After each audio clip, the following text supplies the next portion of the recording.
This is Sky Sports Live. Half-time blues? Right. Let's have it, Reds. You're better than this blue shambles. More scratchings here, Dave. Sky Bet. It matters more when there's money on it.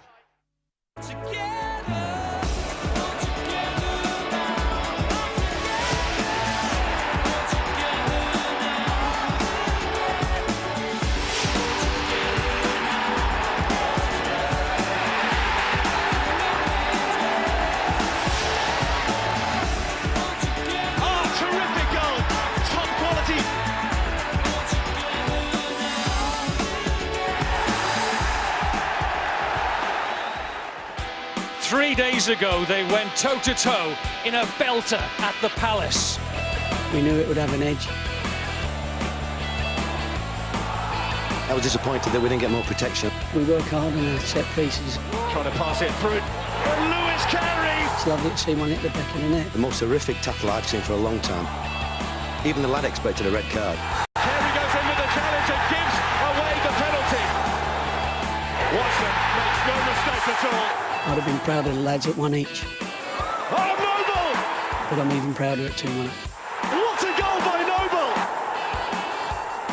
I thought we were getting Premiership referees for these games. You could tell their players were celebrating already their Wembley appearance, but it has a nasty habit sometimes when you get a bit carried away. The waiting is over for the second leg, with Wembley in touching distance. Now it's head-to-head at the gate, and only one will be left standing. Bristol City believe their fans can be the difference. No one should go home with their voice intact, says Gary Johnson. They're hungry for the Premier League. After 28 years outside the elite, tonight they can carry the club to Wembley. Crystal Palace missed the boat in the first leg, and history may be against them. But the deficit is only one goal, and it would be madness to write off any club managed by Neil Warnock. It's the Coca-Cola playoff semi-final second leg between Bristol City and Crystal Palace, live from Ashton Gate on Sky Sports 1 and HD1. That's channel 408. The season ends here for one of these clubs. That's why you're about to witness another ferociously competitive playoff game in the pursuit of promotion to the Premier League. And with us is Peter Beagrie. Peter, what do they say? Ice in the brain, fire in the belly. Is that what you need tonight? Yeah, absolutely. You know, what's at stake is phenomenal, really. And, you know, Palace have got to play better than they did. Bristol City bossed them. They were better all over the pitch and thoroughly deserved to take a one-goal deficit into this second leg. Already the atmosphere is fantastic here, isn't it? It's incredible, yeah. You can feel it, you know. Rockin' Robins, it's one of them. Will it be buzzing tonight, you know, at the end of 90 or 96 minutes it is. It's usually close games here. You know, we've seen a last-minute winner there, scored a fantastic goal, David Noble, back in here in the league. You know, there was a last-minute injury time on from Jamie McComb as well, so it's going to be very, very tight, but Palace have definitely got to play better. Palace were outplayed in the first leg. How important is the first goal to them? But vitally important, and it's imperative that they get it, to be honest. I think another goal for Bristol early on in particular, we'll see the wind taken out of Crystal Palace's sails. And they've gone with a different system, you know, they've brought other people in. The need to not get Clinton Morrison isolated. If they don't get bodies in and around the 18-yard box, it's a waste of time pumping balls forward high in the air, because McComb will just meet and drink for him, and Lewis Carey as well. OK, let's hear from the playoff king, Neil Warnock, the manager of Crystal Palace. He's with Greg Whelan. Neil, one down from the first leg. Sum up the size of the task you feel you face here tonight. Well, it's never been done before. It's going to be a first, isn't it? So it shows, for all the years that the playoffs have been going off, you know, to have never been overturned a deficit away from home would be an incredible feat. And, you know, we've got to try and do that. And, you know, we've got to play better than Saturday, obviously. You're the underdogs now. Do you feel that could work in your favour? Well, obviously there's not been any pressure on us now since Saturday. I think, you know, they deserve to beat us really on Saturday. And we've got to play better, otherwise it'll be another defeat tonight. So, but the lads are in good spirits. You know, we've had a good away record. We've done quite well away from home, and we've played some of the top teams lately and done well. So it's entirely up to us. It totally depends how we defend, and you know, if we can create. You know, it's a big loss to lose Scowcroft and, you know, Shefki Kuki early as well. So, you know, without that physical presence, it's hard, but we have to work harder to try and create, and that's what we're going to try and do tonight. Now up front you brought back Sean Scannell, first time he starts in a couple of months, in for Victor Moses is on the bench. What's your thinking there? I think Victor, against these, I think he might be better coming on and causing problems, you know, obviously, if the game's still in the balance. So I decided to give young Sean his legs, and, you know, he's done well of late. He's been on fire, and, you know, the kids have done well, and I think it's good experience for him, you know, whatever happens. The run that we've had and the experience the young lads have gained can only help us next year, you know. So it's, you know, I think with two motives, he's a good player as well. Thanks, Neil. Thank you. He'll have them wound up all right, won't he? Bristol City, let's be critical for a moment. They reversed out of automatic promotion when the heat got too much for them. Can they freeze tonight? I don't think so. I think they've got a lot of experience in that side as well. They've got a great shape about him. He went back to 4-4-2, and I think brought Trundle back, who's fitter than he's ever been. And in Adebola, I thought he was terrific in the first leg. And we've got to remember, you know, once they do go forward, they play in the opposition's half as well, but they always have Marvin Elliott as that security in front of the back four as well. Just 5 years ago, Gary Johnson was manager in non-league football with Yeovil. Now he's on the verge of the Premier League. What a fantastic job he's done. He's with Greg Whelan. Gary, you're the favourites to go through now. How do you feel your players will handle that pressure? Well, they've got to handle any pressure. You know, it's not the pressure of favourites or anything else. It's a massive game for both clubs, and it's as you say, it's the pressure of the game and the nature of the game that they've got to handle, and not the favourites tag or not, as the case may be.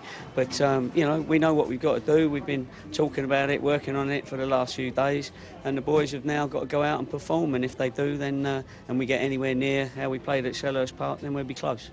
Tonight you know that a draw would be enough. How are you approaching the game? Well, not to go out for the draw, that's for sure, because that's a dangerous situation. So, like I said to you on Saturday, we'll just go with the momentum. If the momentum's with us, we'll attack.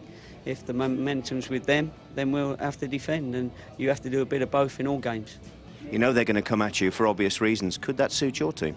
Yeah, it might do. You know, if they come out and leave a few gaps, then of course you have to be ready to counter-attack, and we'll be ready to do that.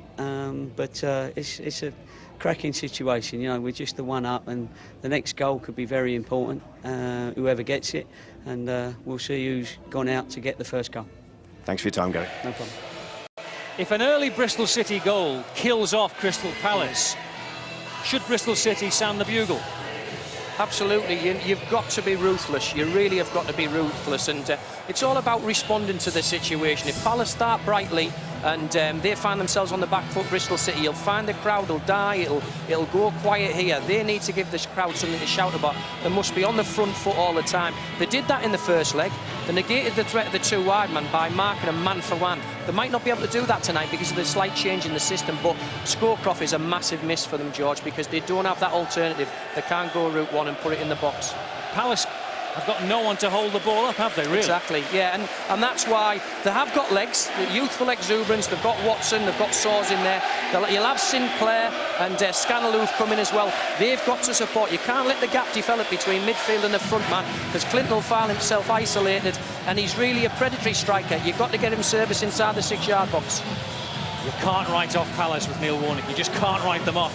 But is this a night for someone like Lee Trundle, who's had a mixed in-and-out season? Yeah. Suddenly a piece of magic for him tonight? Yeah, absolutely. You know, they embody the word team, but they have got individuals in the framework of the team. It was a great acquisition, really, from Gary to bring Trundle in and make him aware that he is an individual, but his talents are better served along with working hard off the ball as well, and he's got the perfect foil in Adebola.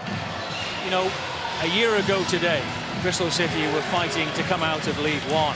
Now they're on the brink of the Premier League. What an achievement just to get this far.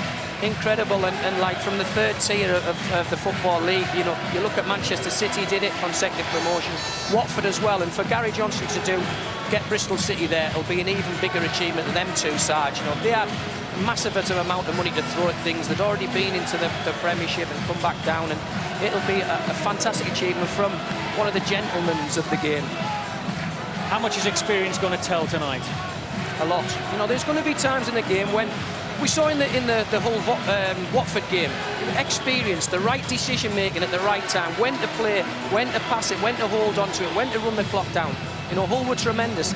Bristol have got people who've been involved in promotions at different levels, albeit, but they understand the pressure of this type of situation. OK, we're almost ready for it. Stand by, hold on to your hats. It's the playoff semi-final, second leg in the Coca-Cola Championship, and a place at Wembley awaits one of these clubs.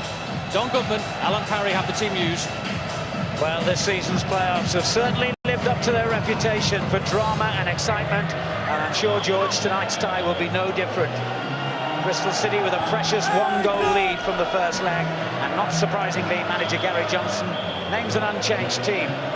His son is now fit again, and although he was a regular before injury, his boss, and his dad, of course, has resisted the temptation to change things around. Lee Trundle keeps his place up front. There are two changes for Crystal Palace from the first leg. Matty Lawrence, who's been out injured, returns, and he'll play in the centre of defence. Neil Warnock also promotes another of his promising young teenagers, 17 years old Sean Scannell, who takes over from Victor Moses, another who's just 17. They'll play a fluid system, we believe, 4-3-3 when they're in possession, more like 4-5-1 when City have the ball. Strikers Darren Byfield and even Sprawl among the City subs. Palace once again go without a goalkeeper on the bench. Well, just 12 months ago, this famous old ground was hosting League One fixtures against Chesterfield, Brentford and Rotherham.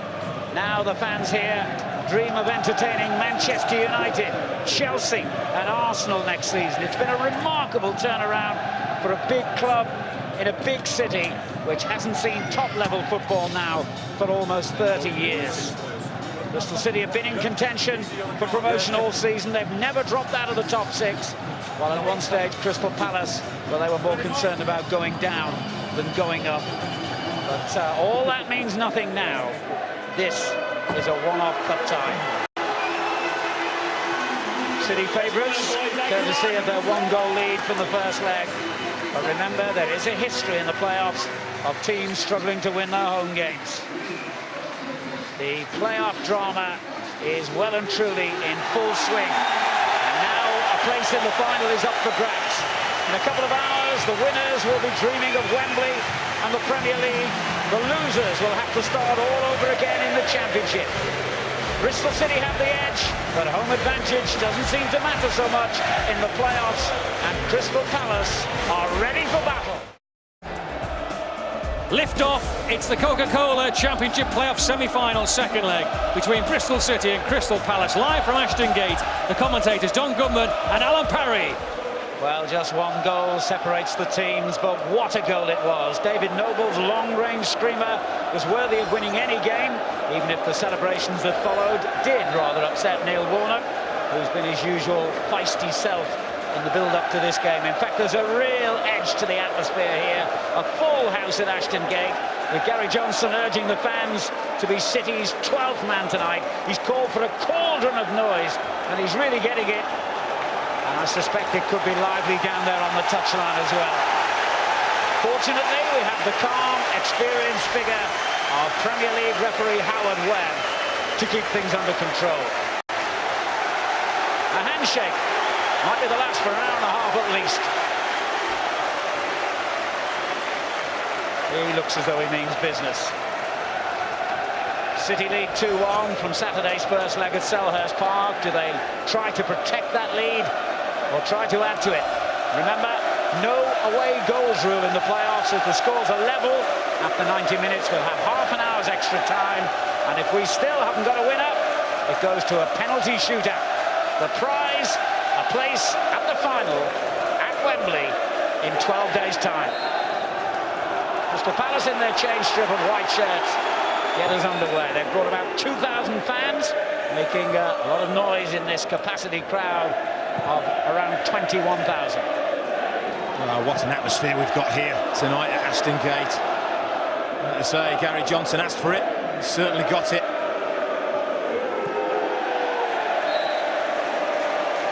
There's a mistake there from Sinclair, who switched over to the left-hand side. As Neil Warnock has just tweaked the system a little bit, as well as making those two personnel changes. Hudson still wears the skipper's armband. He's got a new defender alongside him in Matty Lawrence, who's probably better known as a right back. But Butterfield came in when Lawrence was injured, and he's been doing so well. He's been left in the side. Lawrence playing in the centre instead. And he might have got his first test then. Well, Dilly Adebola was a handful all game Saturday. We'll be watching out for the big battle that he's going to have with the Palace central defenders. Carey, who was hero and villain, with the ball out. Punched by the goalkeeper, and he could be caught out here. Hudson with a brilliant clearance off his own line. Well, I'll tell you what, I know we're only just over a minute into the game, but how important could this be? Speroni, for once, doesn't deal with it. I think it's Marvin Elliott reacts well, and Mark Hudson reacts even better. Well, you can imagine how that would have affected the atmosphere here, which is already absolutely electric.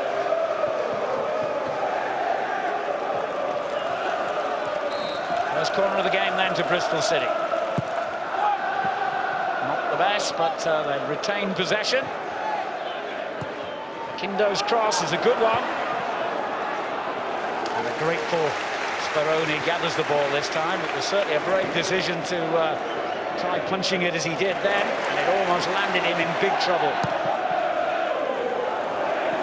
Linesman has seen an offence. That linesman, incidentally, is Kerry Richards, who was a late change. It should have been Darren Cann, till it was discovered that Darren Cann, many years ago now, was an apprentice on Crystal Palace's book, so they made, I think, the sensible decision to change it round, and Kerry gets the job instead.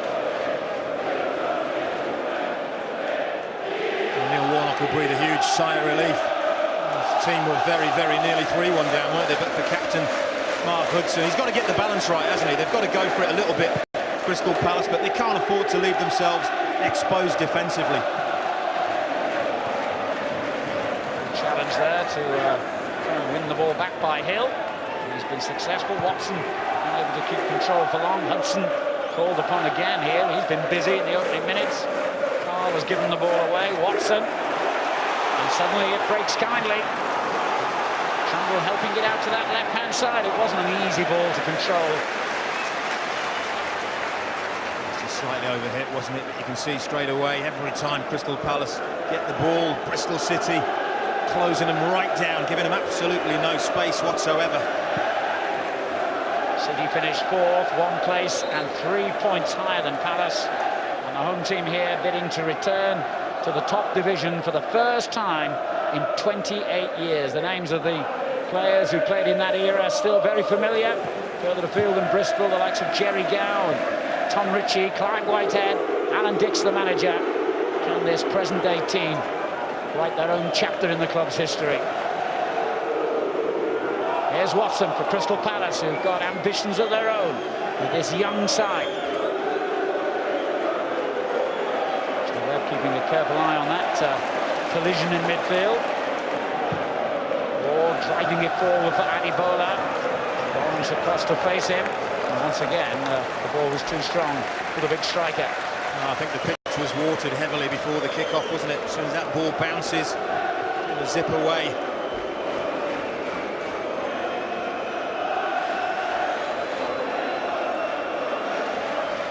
Palace had been one of the informed teams in the Championship before the first leg. They'd won 4 of their last 5 games in the regular season, just 1 defeat in 12. But the playoffs are a whole new competition. What you've done before counts for nothing. One back brilliantly. Mulder looking to get it back again. Or with the clearance. Adebola under it, so was Lawrence. Well played, Noble. And they're all struggling to keep that on the field as well. Everything just seems to be overhit at the moment. Yeah, there's 1 or 2 misplaced passes, isn't there, early on? And well, that's a little bit of adrenaline, certainly. All the players very, very pumped up in what is a highly charged atmosphere. Still got a final to go, of course, but they reckon a place in the Premier League is worth around £60 million. It is the biggest single prize in sport. And that's why the tension is always so great on these occasions. Or just caught there by Sinclair. He's arguing a little bit, isn't he? Striker's tackle, shall we say? Fair comment. You should know. Well, he lives a tackle, no matter who makes it. Fiercely competitive character, expects and demands the same from his players. Keith Curl working alongside him. Adibola up against Lawrence again. Needs some help, does he? Kindo's with him. He looks for Trundle. And they've stayed patient. Good footballing side, Bristol City. All coming in on the back post. Turns it back towards Adibola. Oh, and Trundle's header. I'll tell you what's a chance. Absolutely no doubt about it. It's a chance for Lee Trundle. Crystal Palace don't deal with this. Bradley Orr just helps it back in the middle. It's a poor-headed clearance by Matty Lawrence. Wow, that's a great opportunity, and he knows it. 2 early chances then for City. Good closing down by the youngster Scannell. Well, they're working on scraps up front at the moment, aren't they, Crystal Palace? It has been Gary Johnson's team in the ascendancy in the opening 6 or 7 minutes. They're the ones asking the questions so far.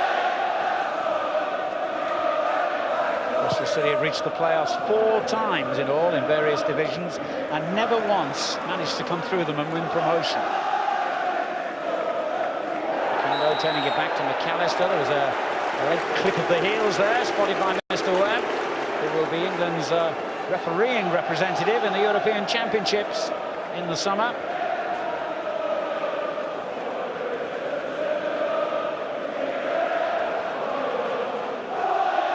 Opportunity for Bristol City to load the box again. McComb, the giant central defender, 6'5", the number 5. Adibola, Carey always a threat as well. Carey's taking a battering there as he tries to get to the ball just over McComb's head in the end. Very good kick out, wasn't it, by Speroni? Ball back covering. And his goalkeeper, Basso, with the clearance. 2 characters really at either end of the field, aren't there, in Basso and Speroni? We've got 2 very, very good goalkeepers out there. Both played a huge part in getting their teams into these playoffs. Both South Americans, Speroni here from Argentina, Basso, a Brazilian. And in football history, those 2 countries don't get on very well either. I saw the keepers embrace before the games. Lots and lots of mutual respect for each other out there.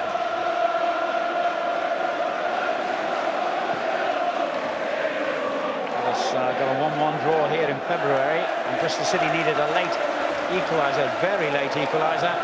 They'd lost at Selhurst Park just a month earlier. As I said before, that counts for nothing now. Lawrence with the long ball forward. Scannell will chase it for all he's worth. He's a 17-year-old. He is persistent. They got a free kick out of that. Asking the questions, weren't they, Crystal Palace? But you see the pace the young man has. You've got to look to use it. Lawrence's second clearance rather better than his first. Missed a couple of matches, Matty Lawrence, with a hernia problem. His header clean back to his keeper. Hill goes long, and that's been noticeable from Palace already here, cutting out the midfield by and large. I'm surprised, I have to say. I don't know whether Bristol City have perhaps forced them to go long in these early stages more than they've done it by choice. Well, Trundle's been allowed to get away with what was a physical challenge there against Butterfield, and he shows his remarkable ability on the ball. Real showman, this guy. Can irritate the opposition. That's precisely what he did. A little bit of showboating. Very, very confident fella with the ball at his feet.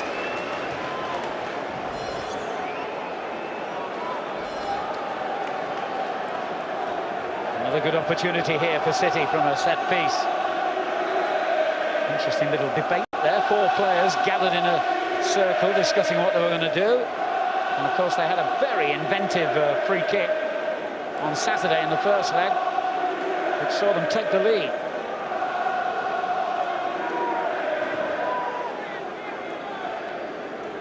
A lot of men packed near that 6-yard box. It Delivery not quite good enough. Cleared by Watson. In a perfect world, you want the free kick to miss that first man. Guilty of hitting the first man there, Mark Noble. Another opportunity for McIndoe to get the ball in, and that's a corner. They're certainly piling on the pressure, aren't they, in the early stages? It's pretty much been all Bristol City. They'll be pleased with what they've seen in the opening 11 minutes. They have, incidentally, already sold a record number of season tickets, City, without the fans yet knowing which division they're going to be in. Elliott was coming into that crowd of players, and the goalkeeper this time, to be fair to him, did exceptionally well. Now Palace can break. Bill saying, look, I've got nobody to hit. In the end, a little bit too far. Well, he's having a word now, isn't he, with young Scott Sinclair, but getting themselves a little bit isolated up there, Crystal Palace, but that is because they have been on the back foot predominantly for the most part in the early stages of this game. Certainly have. I don't recall mentioning Clinton Morrison's name yet, and we're 12 minutes in. I don't think he's had a touch of the ball. By McCoo.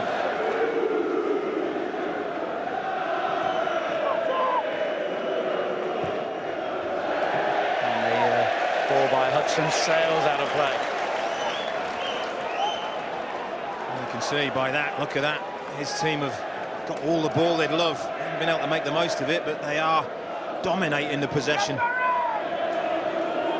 Gary being booed by the home fans. He was involved in one very hard tackle in the first leg. Watson winning the ball cleverly here, and Scannell's shot deflected away. And the big centre-back, McCoon.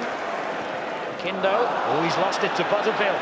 That could be dangerous. Butterfield drives one in and caused a few problems. Sinclair can get there and has done so.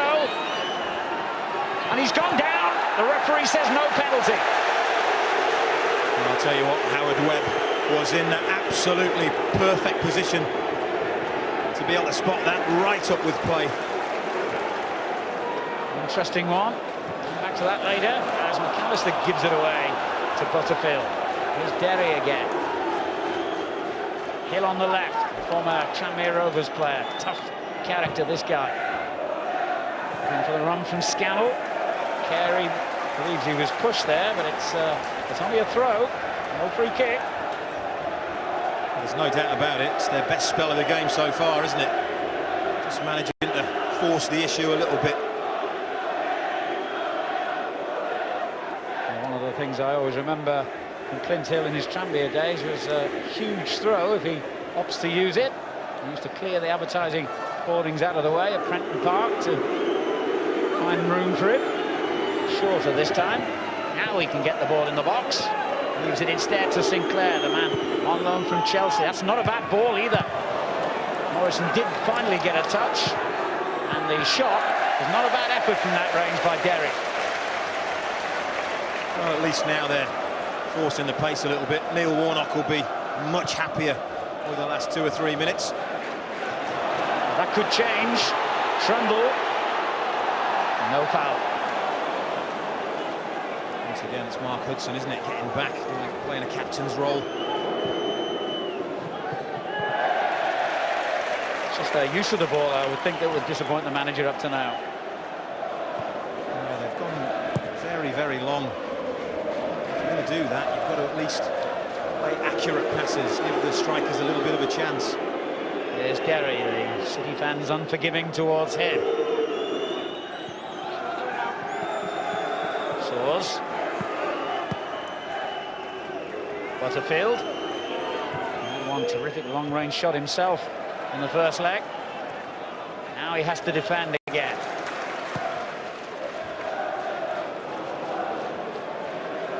Gary. And the booing won't put him off at all. An experienced competitor in the middle of the field. Very important player for Palace. I think it was double-barreled, isn't it, the booing of Sean Derry. One, shall we say, questionable tackle. And didn't he squirt Gary Johnson with a bit of water from the touchline? Allegedly. Allegedly. Doesn't seem to be the manager's week either. He was walking around the pitch before the match, and suddenly the sprinklers came on and gave him another soaking. Well, If he gets soaked in champagne at the end of this night, he won't mind another ruined suit.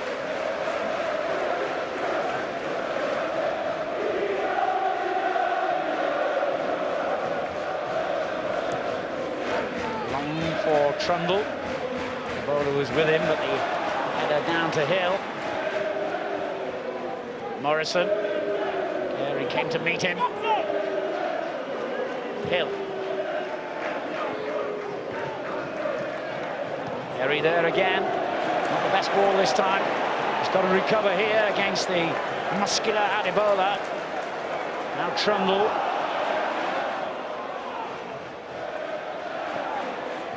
Adebola. Back again to Trundle. Scary sight, him running at you with his control of the football. Sinclair's not bad in that respect, but he's given it away. Watson goes charging in, Elliott stronger. They're playing very, very narrow, Crystal Palace. Sinclair's not really offering any width down this left-hand side. Every time Clint Hill gets the ball, he's looking up. He wants to pass it wide, but Sinclair's drifted inside where it's all a little bit congested. Well, they were pretty cagey beforehand about the exact system they were going to play. It's their prerogative, of course. Now it goes long for the pacey Scannell. Oh, what good defending that was by McClune. He stayed strong, didn't he? But it's a clear ploy of Crystal Palace looking to use their pace over the top. Trying to put Bristol City defence under a bit more pressure.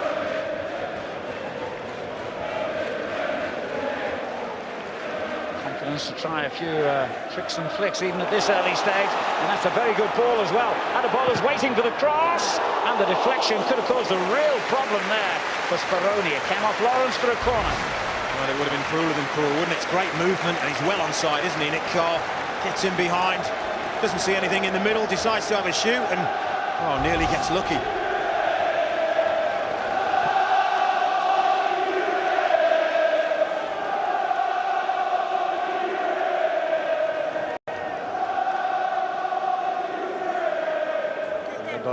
Causing a bit of a nuisance inside the 6-yard box. Now he's trotted out again. Good defending. But there's still work to do. Well, the goalkeeper never hesitates. Elliott knocking it back in again. It's come out to Orr.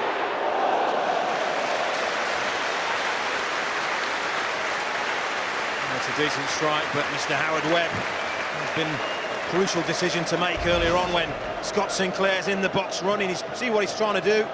He's trying to get between the two, and that would have been extremely harsh. But look how close Howard Webb is. He's got a perfect view, and he's rightly seeing nothing wrong with that, even though Scott Sinclair doesn't like it. Not a man to argue with, Mr. Webb. He has a great presence on the field.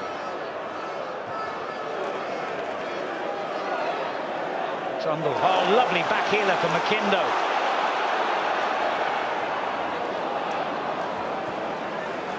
Palace stay strong. And they have been strong, particularly away from home this season. They have a very good defensive record. It's the best in the league, isn't it? Away from home? Well, yep. And at home.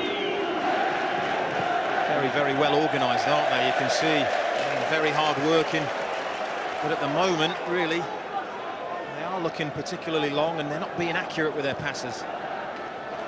They only let in 19 goals in their 23 away games. Amazing. It's impressive, isn't it? Very, very impressive, and much to do with organisation. Helps when you've got good, strong defenders as well. You've got to be organised. Hill wins it back. Gary. Butterfield. Once again, for me, Butterfield's got to pump that ball down the middle because he hasn't got any width. Lawrence, Scannell turning it on. Morrison with a header, meant for Sinclair. Away by Orr. Watson's there. Morrison with an ambitious effort. It carried no sting. Would have taken something special. Didn't quite get all the ball, did he? At least it's an attempt for Clinton Morrison. The bowler held it up well and then just chested it straight to Butterfield. Here's Gary.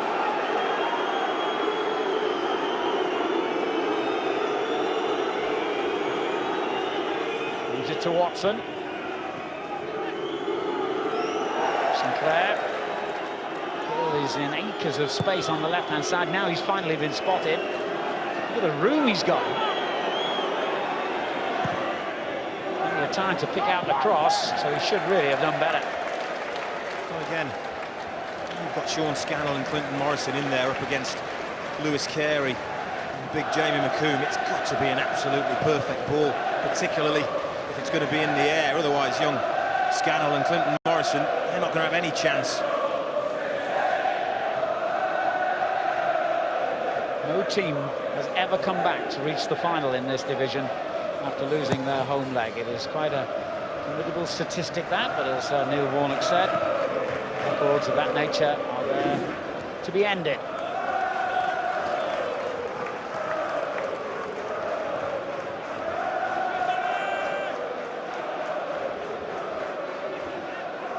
And after a harum-scarum opening, it's settled down into, I wouldn't call it a sedate pace, it's a little quieter.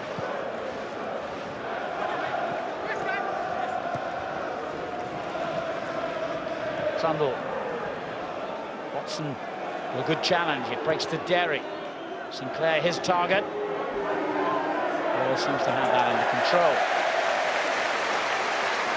There's definitely defences on top at the moment, isn't it? We're just going through a phase where both teams just struggling in that final third of the pitch, just to apply that little bit of quality.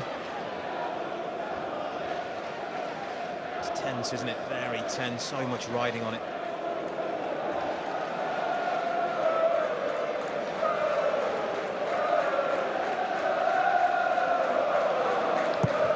Midway through the first half, and still City retain their one-goal advantage from the first leg, and they've almost added to it on a couple of occasions. Palace have withstood that early storm, though, and getting more and more into the game themselves.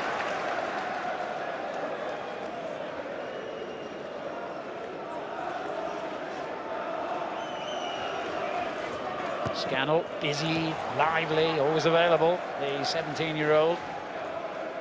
Well, it's him and Sinclair that Palace really have got to look to get on the ball. They're the ones with the trickery and do a lot of damage to teams. They need that supply line.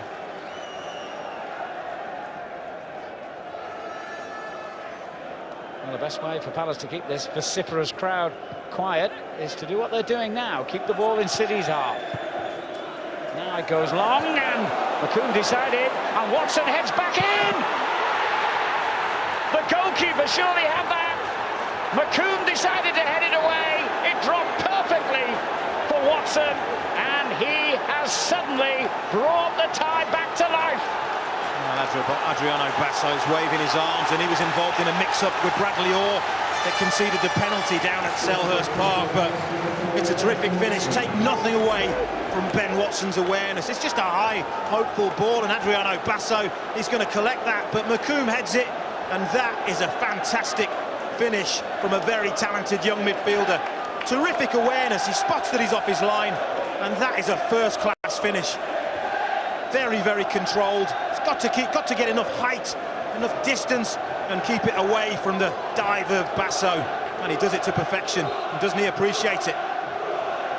Well, how often do you see a header produce a goal from outside the penalty area? A remarkable score by Ben Watson, his 7th goal of the season. And I think McComb might have lost a contact lens there. At what point he lost it, I know not. He'll probably tell you it was just as the ball was coming over. But it didn't affect his hearing, and presumably the goalkeeper told him, keep his ball. Well, you would think so, wouldn't you?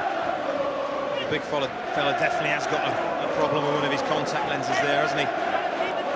Miscommunication again has cost Bristol City big style, and all of a sudden they find themselves level. And when Gary Johnson analyses both the goals that Crystal Palace have scored in these 2 legs, they could have been very, very avoidable.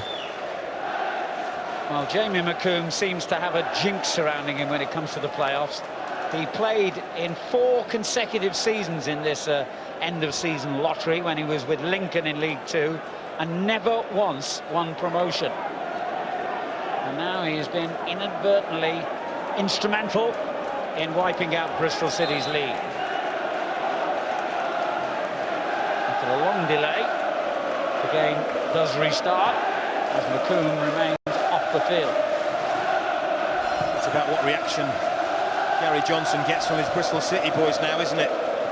Much of the game they've been on top. Now all of a sudden they find themselves level over the two legs. And McComb has restored his eyesight.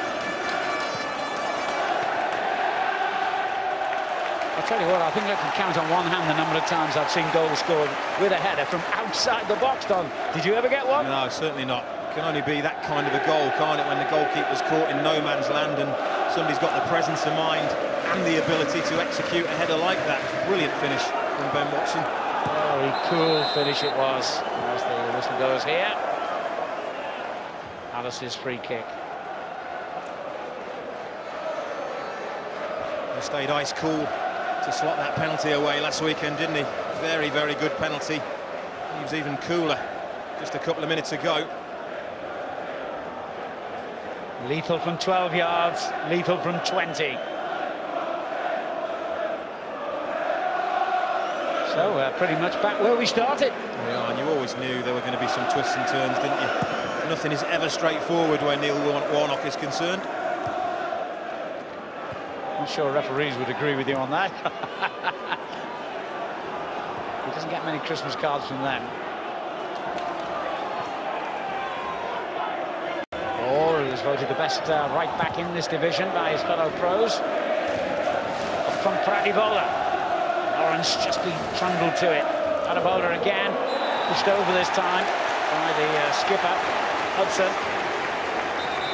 It's a clumsy tackle, isn't it? And again, given how dangerous Bristol City can be from such set pieces, no question, giving away silly free kicks like that.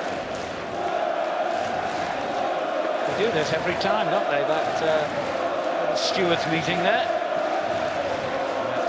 Conference, isn't it? Decide exactly what they're going to do or attempt to do and try and execute. So Carl's going to set it up for McIndoe, but as I said, they're very inventive. I think Crystal Palace would be very, very aware and alert to all kinds of possibilities here. Oh, I was wrong. Played in by the man who scored the winning goal on Saturday in the end, Noble.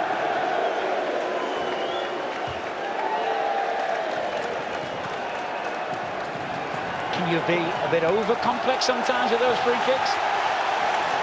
Well, you can be. I think simply they were trying to get the ball in the box to the big man at the far post, Jamie McComb. It's not a bad ploy.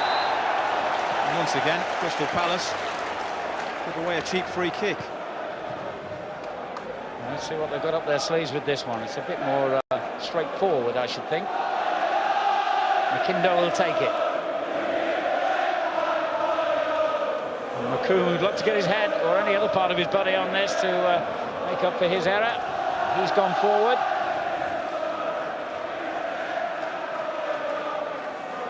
Carey making a run as well, as all carrying's going on in that crowded 6-yard box again. McComb does get his head to the ball in the end. Well, they got in each other's way, didn't they? McComb and Marvin Elliott. Again, miscommunication. Callister. Stayed up there, the central defender, and he can remain in Palace's half. It's been a good response from the crowd, hasn't it? Trying to lift their players after the disappointment of conceding that goal.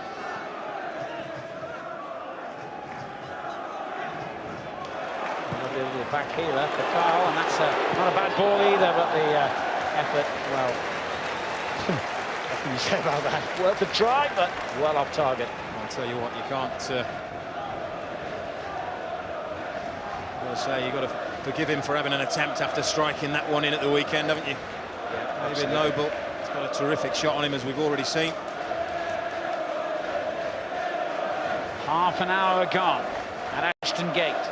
Bristol City, who led 2-1 from the first leg, have been pulled back to 2-2 on aggregate. And another reminder, There's a lot of people seem confused about this. Away goals do not have any extra effect in the playoffs. Noble's header to all. No away goals rule. Noble looking for Adibola. Watson should deal with that. Oh, pumping it back in again. Lawrence away this time. Scandal. It's broken for Trundle here. Gary denying him the way forward. Noble. Good ball for Carl. Crowd urging him to hit it. He will now. That's good football, isn't it? Bristol City. Great interplay, great passing, great movement, and great feet by Nick Carl. There's the strike, and Coom's header well off target. he took it very, very quickly. Probably a little too quick for their own good, Bristol City there. Good play by Nick Carl. Gary Johnson led Bristol City to promotion in his first full season here. Can he do it again? No. They've got to start all over again, having taken that late dramatic lead thanks to Noble's goal at Selhurst Park. Watson's equaliser has cancelled it out. Carl. Butterfield up well. Elliott. Canister clears.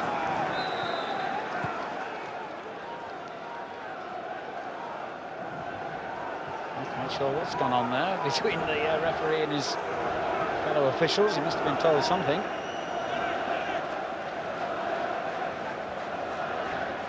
Just a Palace throw, is it? Ball maybe bent out of the play and came back in? It must be that, yeah.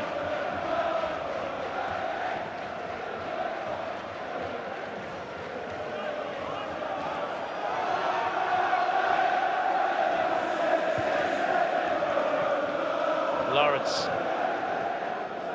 Butterfield. Away by McAllister. Carl beaten to it by Watson. Morrison holding off McComb.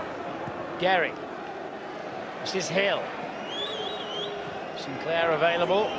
Slides it back to Derry instead. Good challenge by Orr. No wonder his fellow pros are impressed by him. He's got a super season, hasn't he, Bradley Orr? Defensively, likes getting forward as well. Combination of Derry and Watson is very effective, isn't it, in the centre of Palace's midfield? Yeah, they're breaking everything up that Bristol City are trying to put together and getting on the ball themselves, particularly this last 10-15 minutes. Here's Sinclair, who's dangerous, but not with shots like that. He isn't. It's not the cleanest strike he's ever going to hit. He drifts inside, sets it out of his feet, and just pulls it wide. 19, Scott Sinclair, just a handful of games for Chelsea, only one in the Premier League. He does actually come from the West Country, and whisper it quietly here. He began his career at Bristol Rovers.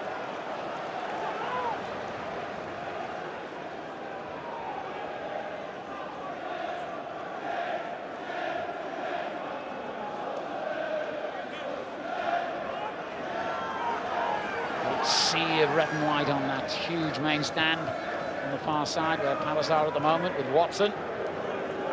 Butterfield. Coombe takes no chances this time, swinging it clear, but only as far as Derry. Now Hill. Sinclair. Oh, shirt tight to him again. Lawrence. Or defends well again, but a bit of confusion. Hudson got a whack there from Adibola, accidental, I think. Soars. Watson. Hudson still on the ground as Palace continue with their attack. Butterfield's ball in. Skipper's still down. Just picked himself up now as Orr wins it back to City.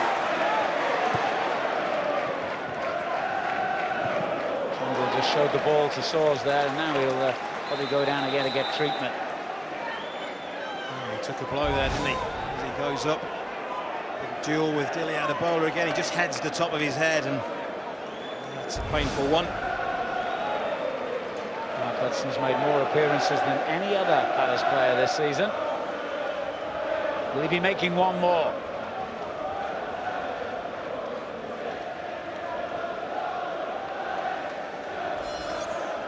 Playoff drama continues. What a terrific game that was at Ellen Road as well. The second leg of Carlisle versus Leeds.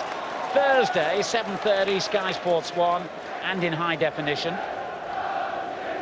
Then we've got, by way of a change, an international. Thursday, 7:30, Sky Sports 2, under-21 game, Wales versus England in Wrexham.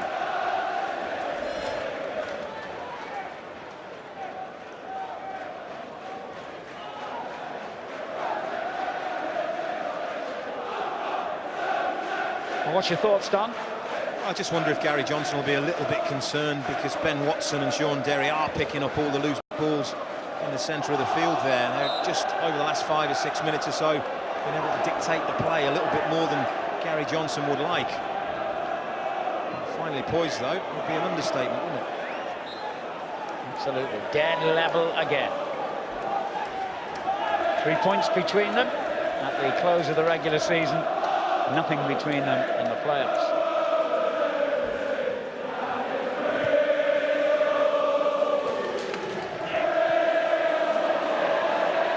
Carl, the Aussie, winning it back.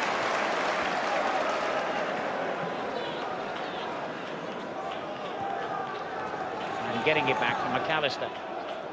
Trundle. There's a foul by Lawrence. He's doing a good job, isn't he, Lawrence, like you said, considering he's mainly a right back. Got his hands full in the middle there, playing in central defence, but stood up to the test so far. He's had a Wembley appearance in his career, Matty Lawrence. He played in the FA Cup final for Millwall against Manchester United 4 years ago.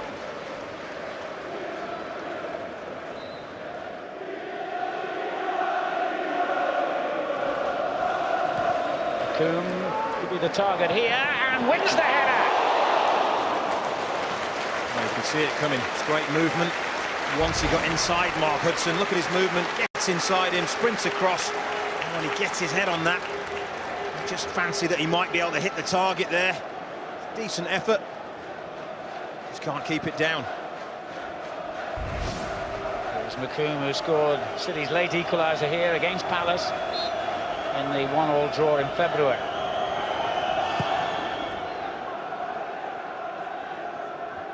McAllister beaten to it. Morrison.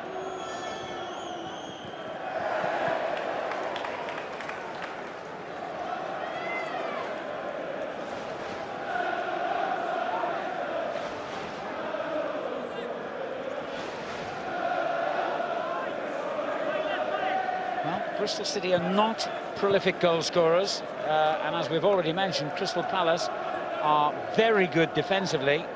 So, well, you could flick a coin now to decide which way this one will go. Dilemma, isn't it? Both of them could end up caught between the devil and the deep blue sea. Frightened of losing it. Just getting the balance right, isn't it? Going for that goal. Get your noses in front again. Keeping the door firmly closed at the back. Adebola wins the header. Trundle. McIndo, they haven't been able to get him on the ball as much as they did in the first leg, and now he's given it away. Wins it back, though. McAllister deliberately along the ground. Oh, that was a lovely bit of skill from Trundle. Adebola making ground, and he is the one he was looking for. Corner. That's brilliant skill from Lee Trundle. Really quick feet on the touchline there to slip the defender. Just can't. Mark Noble on this far post just can't get up level with the play, because that's a very, very good ball in. City fans have found their voices again. 5 minutes to half-time.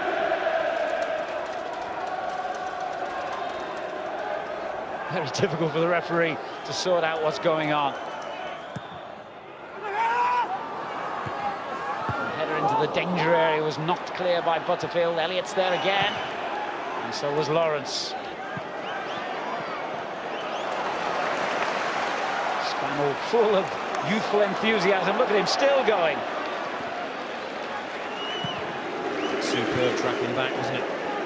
Certainly has got the legs. Sean Scannell. What a bad ball from Sinclair straight to Noble, and he too recovers.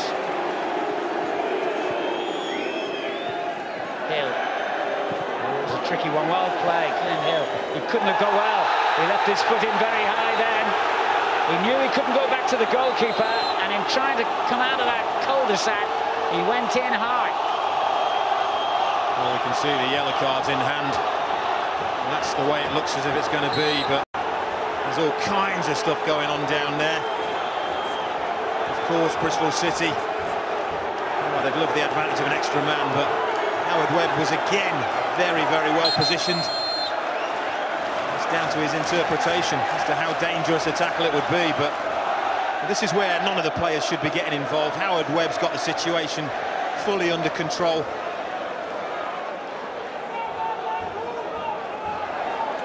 Well, Clint Hill gets a yellow. He's no stranger to red. He's been sent off 10 times in his career. It could have been 11. Wow, look at that. He goes for the ball, but Stud's showing. He's very lucky that he does actually get the ball, because if he doesn't, the colour of that card's very different. But you've seen referees produce red cards for that. I'm not saying it's open to interpretation. He's just a very determined player trying to win the ball back.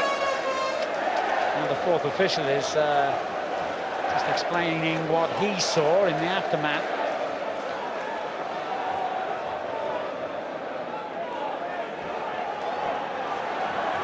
Mr. Webb marches very deliberately towards the benches. Is that Keith Millen he's talking to?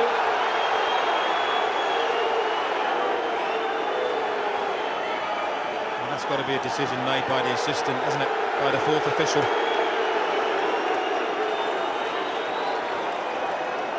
Got involved in something. Keith Curl on the opposite bench looks on impassively, and there's going to be another card here as well for his part in what happened to Clinton Morris. And we'll try and clear all that up for you at half-time. Two yellow cards and a red card for the coaching staff.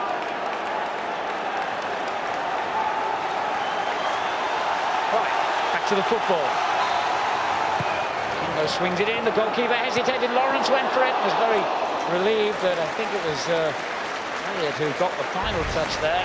I'll tell you what, he does attack the ball in the air very well, Marvin Elliott. Look at that, it's a super leap, but just can't control the header. I think Matty Lawrence jumps with him and just does enough to force him off target.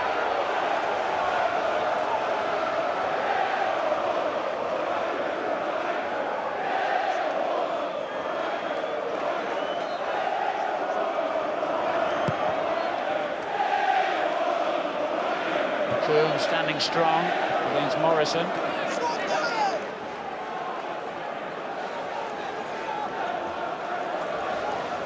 So we're pretty certain that there were two yellow cards, and Keith Millen and the coaching staff sent to his seat in the stands. But Greg Whelan might be able to enlighten us more on that in a moment.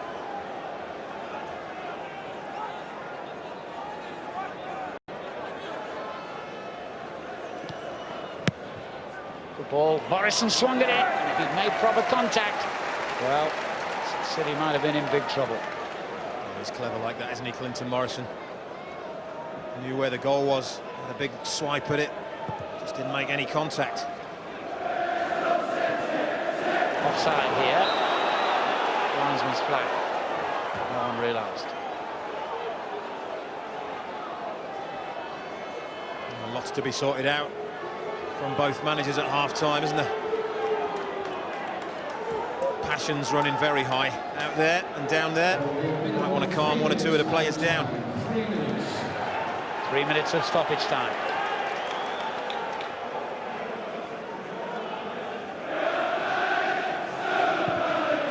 Speroni gets as much distance as he can. Carey gets it away.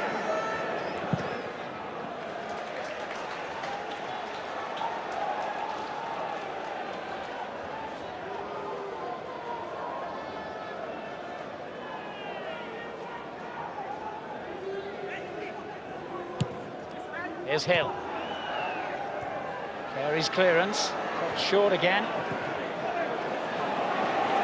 Look a bit nervy at the back at the moment, Bristol City. Here's Watson, the goal scorer. Gary. Was the calmest of that back four, I have to say. Watson. Gary again. Can't get out at the moment, Bristol City. There's another strong challenge, and this time it's gone against Bristol City. Carl with a tackle on Gary. Well, it's one last opportunity, isn't it, for Crystal Palace to get a strike on goal. Time running out. I'd be very surprised if they elect to do anything else.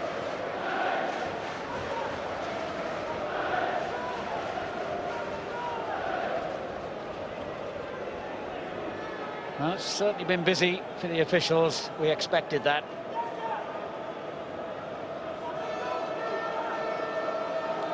Perhaps the last chance of the half coming up here for Crystal Palace. It's going to be taken, this free kick, by their goal scorer Watson. Can't bear to look. Come on, it's not that bad. It's only half time.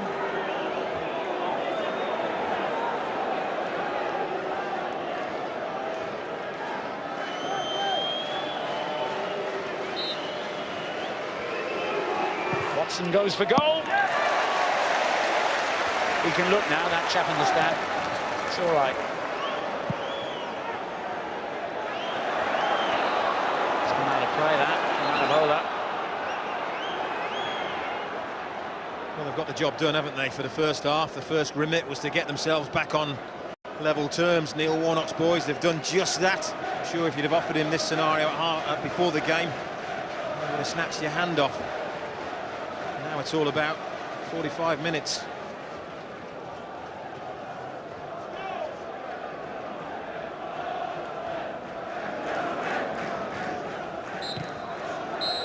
Half-time, a tempestuous 45 minutes at Ashton Gate. Jamie McComb's misplaced header, when really he should have left the ball to his goalkeeper, Adriano Basso, was the key moment in the game, because the clearance fell to Ben Watson, who had the presence of mind and ability to head it in from outside the penalty area. A few minutes after that, we had a flare-up again on the touchline, 2 yellow cards, and the dismissal, we believe, of Keith Millen, the assistant to Gary Johnson, back into the stands. The bottom line is, it's Bristol City 0, Crystal Palace 1, 2 all on aggregate. And it's all back in the mixer now. And we'll have the views of Peter Beagrie at half-time. It's been a fantastic half for Crystal Palace fans. They've come down the M4 in hope, and they've got a huge lift. They're back in this playoff semi-final. On Wednesday, join Richard Keys, Andy Gray, Jamie Redknapp as they choose their Premier League team of the season. 6 o'clock and 10 o'clock on Sky Sports 1 and HD1. Ashton Gate, we're all locked up. It's Bristol City 0, Crystal Palace 1. Ben Watson, the goal scorer, 2-2 on aggregate. All square going into the final 45 minutes of this playoff. It could be extra time and it could be penalties this evening. Peter Beagrie, what do you make of that? Well, it was all going according to plan as far as Bristol were concerned. We said they need to be on the front foot, play the game in their half, and you know, for 20 minutes they were terrific and create some really good chances. Aerial threat. We see Marvin Elliott, who's been in aerial threat all game. Noble puts a good ball in. Cerrone shouldn't come there. Elliott turns it goalward, and Mark Hudson doing what every centre-half should do, cover his keeper. And then we see here Bradley Orr getting forward, full-back attack, and it comes to Trundle in the end, hits the target, and a comfortable save for the keeper. But this was a lovely little bit of triangle movement down the left-hand side. Nick Carl getting in. Adebola doesn't really make his mind up and go towards the ball, and he's had a shot, and it's just gone over the bar. And up until then, you're thinking everything's going according to plan for Bristol. And then you get a typical playoff goal. Bizarre. Absolutely. And when it comes, they just got a grip with the system, the 3 lads up front. And it's not a terrific cross. It's dropping short. The keeper, if he calls too late, and he should allow Jamie McComb just to deal with that. It's a great finish in the end on a 20-yard header, and didn't get many of them in my career, like. But indecision. We said, like in the first game, fantastic decision making by experienced people, and the keeper's been terrific all season. Up until that point, he should have stayed on his line, and then he's gathering that comfortably. When he comes, George, he's going to catch it or punch it from this. You know, he's not at its highest point. Fundamental error from the goalkeeper. Great technique by Ben Watson over the header. Oh, fantastic. Neck muscles involved. Yeah, He'd be aching tomorrow, strong. but if it goes on and it's one of the goals that help him to get there, he'd be okay. Well, they're a goal down, and Gary Johnson said, goal down or whatever, let's have an atmosphere tonight. And they're giving it to them, aren't they? The crowd are coming through all right tonight, aren't they? Although, you know, they've got to give them a little bit more. I mean, we said that first 20 minutes was a fantastic spell for them, and they started terrifically well and did exactly what we expected of them. Get the ball wide, get the ball in the danger area, and I think there are goals from set pieces for Bristol. They seem to be dominant in the air, and they've got to make sure they put it under the bar and the keeper, because he's not the biggest.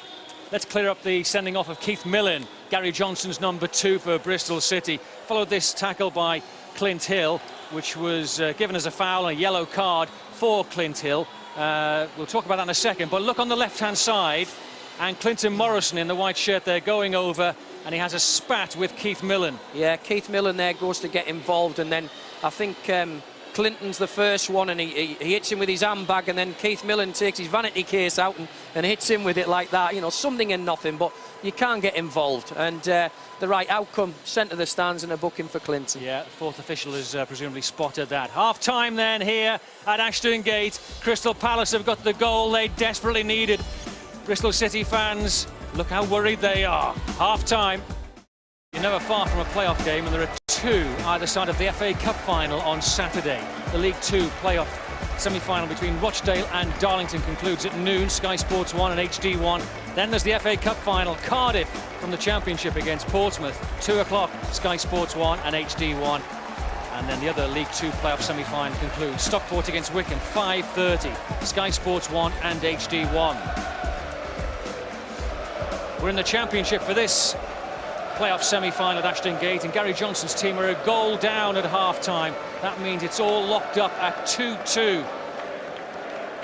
Peter Beagrie, how do Bristol City approach the second half then? Just get a goal. Exactly, and it's easier said than done with a Crystal Palace side who were nothing but strong and resolute, but they need to pass the ball quicker. Their 4 in midfield has got to dominate the 3 of Palace, and if they move the ball quickly like they did in the first 20 minutes, they can profit from that, certainly.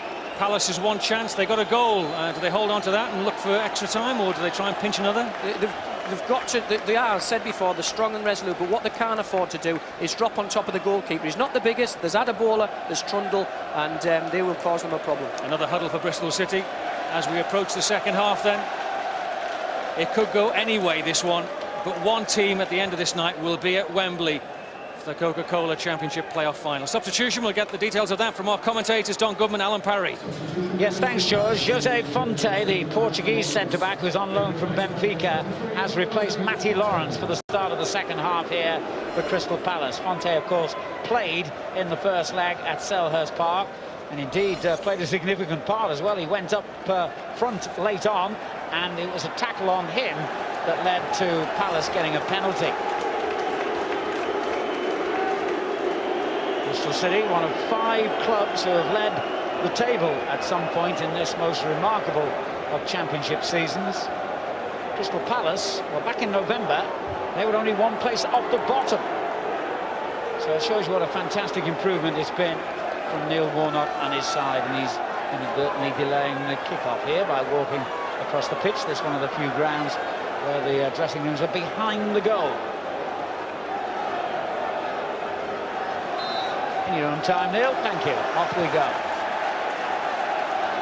And it'll be an early touch as well for Fonte. McAllister to McIndoe. Just a lovely skill, McIndoe, and that's not a bad ball for Trundle. However, he's offside.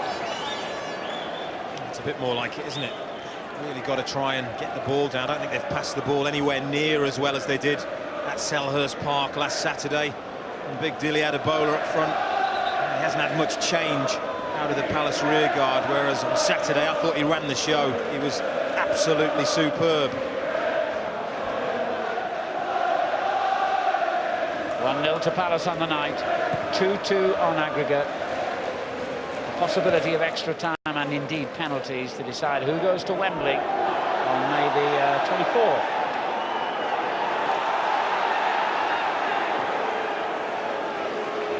Sinclair.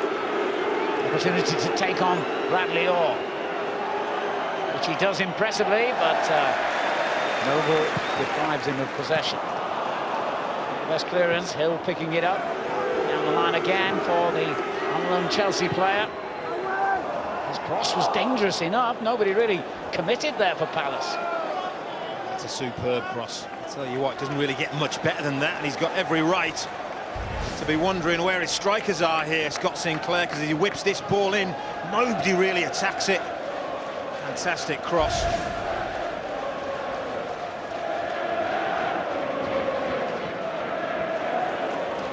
Trundle.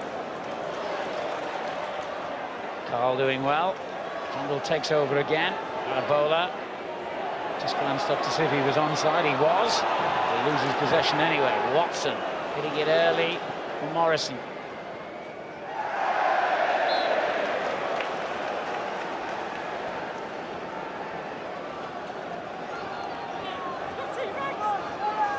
Well, we saw quite a kerfuffle, didn't we? Down on the touchline in the first half. Greg Whelan has more details. Yeah, just to update you on this, the assistant manager Keith Millen was sent to the stand for adopting an aggressive attitude. Clinton Morrison was shown a yellow card for the same offence. He, of course, is a player who could be shown a yellow card. The only recourse to referee Howard Redd had was regarding the assistant manager was to send him to the stand for the same offence. Thanks, Greg. Well, they're adopting an aggressive attitude behind that goal now. All those Bristol City fans in the nicest possible way. Their team has a corner. Well, they've seen them go close from a couple of crossed balls and corners, haven't they? They'll be hoping, amongst hope, that they can do the same here. The Coombe almost underneath the crossbar, and it came off Watson, I think, that. Scarum defending for a moment. They've got away with it, and Sinclair quick enough to change defence into attack, but he's lost out to Noble here.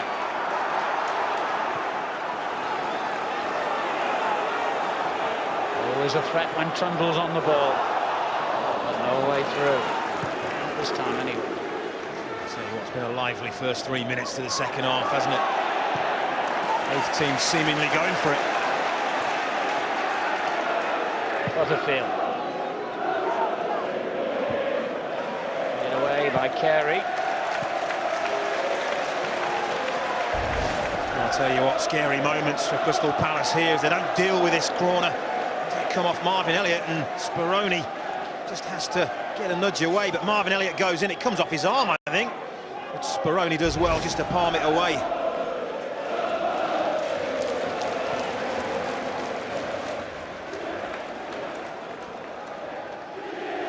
By Jamie McAllister, the Scottish international at left back. Bristol City, they signed him from Hearts. Palace fans, about 2,000 of them behind the goal their team is attacking in this second half.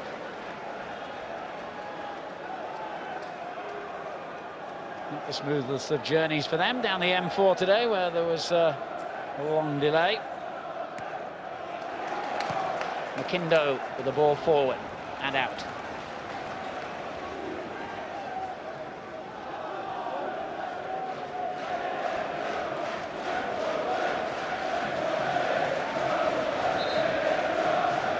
Fans making a noise at the moment, isn't it? Must be delighted with the way their team have clawed their way back into this playoff semi-final. Butterfield can take another throw. A few yards further along the touchline. Very experienced defender. Almost 200 games for Palace behind him.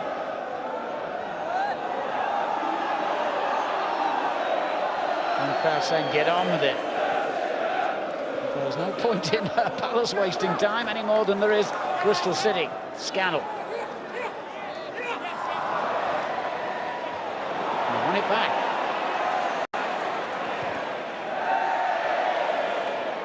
Keystone Cops episode there.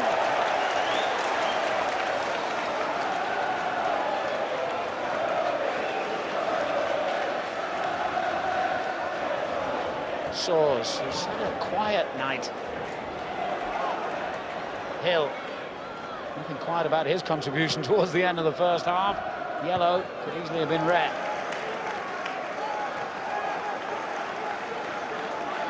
Shaw's just seems to have pushed a little bit further forward in the early part of the second half. Maybe he's been asked to support Clinton Morrison a little bit more close.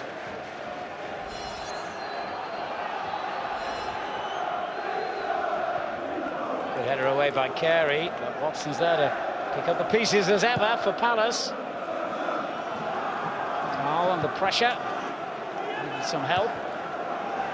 It's getting a bit scrappy at the moment.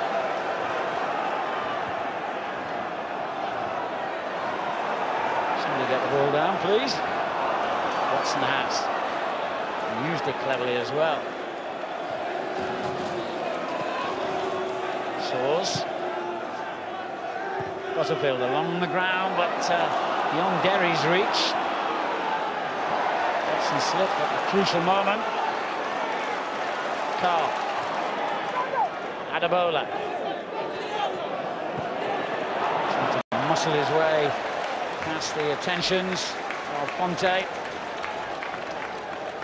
Fonte be fully aware after Saturday's encounter not to let Dilly Adebola get turned and get the ball out of his feet and run him. Stayed very close to him, forced the error.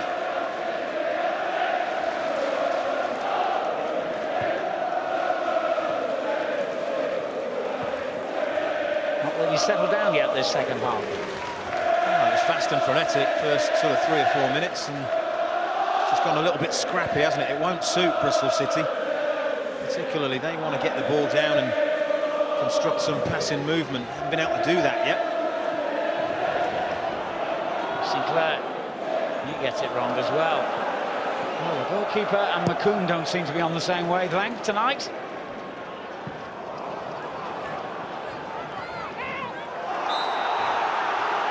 Foul on who was it?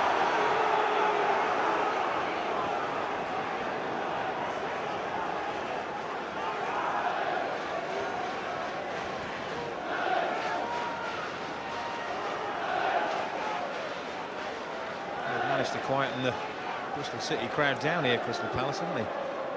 Very quiet at the moment. Yeah, in sharp contrast to how it was just before the kick-off in the first 20 minutes. Trundle, he can bring them to their feet again. That's a good ball as well. Oh, shot all the way by the excellent Watson. Noble's with him. Keeler has caused a problem as the goalkeeper seemed at first to be in the wrong position, but he was right, now was wrong. It's a funny one, isn't it? Because he punched one earlier that I thought he might have caught, and he caught this when perhaps he might have punched it, but it's a super take. That'll give his defenders a bit more confidence. He boot clear. Brought down by Orr, but he knocks it straight into the crowd. Pressure out there, you just wonder whether that's having an effect over the last sort of 5 minutes or so. It's gone really, really scrappy, hasn't it? There's a little bit frightened perhaps to express themselves, maybe worried about making a mistake. The bowler has done well to Baron Trundle. He's got help from McIndoe to his left.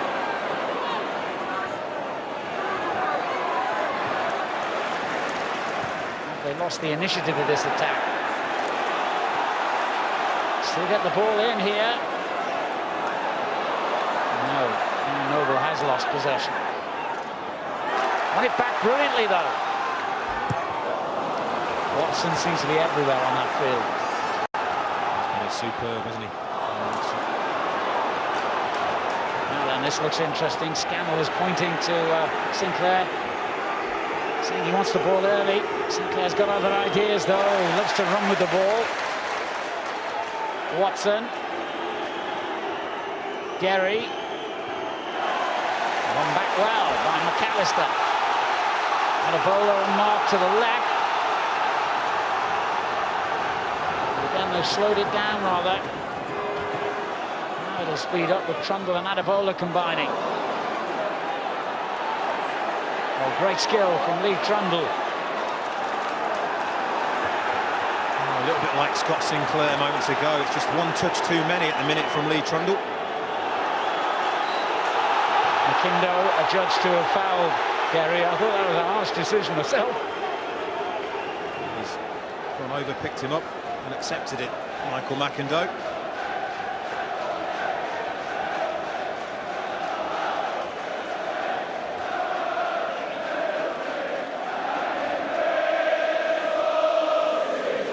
Here comes the noise again from around 19,000 Bristol City fans.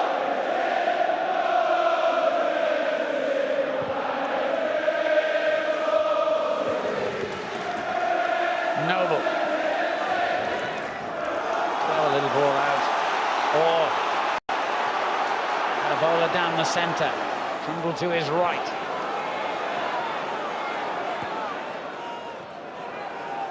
Carl. Ball in. McIndoe got something on it. It's good defending. Danny Butterfield followed Michael McIndoe all the way into the middle. He got the clearance. Now Adibola for Bristol City. Carl. Watson there again, snapping at his heels. Noble to Orr. McCoo.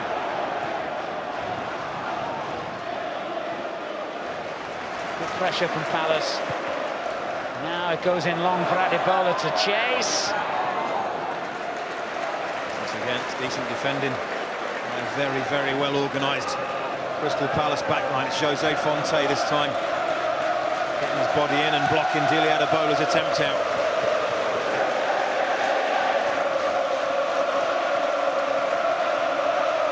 Gary. Trumbull tracking him back. He's lost him. Oh, it was an impressive run by Derry. I'll tell you what, decent midfield play, isn't it? Breaking forward. It's getting a little more stretched, isn't it? Again. There goes Noble. Trumbull. Plenty in the box this time for Bristol City. Corner. Again, another example of good defending, but it's much, much better as far as they're concerned. Breaking, they're playing on the counter-attack almost in the second half, Bristol City, causing Crystal Palace more problems. The stands fairly rocking here. McIndoe with the corner kick. So only hemmed in by players who do well to see anything of this. Well, he didn't need to worry, did he? The referee saw that one out.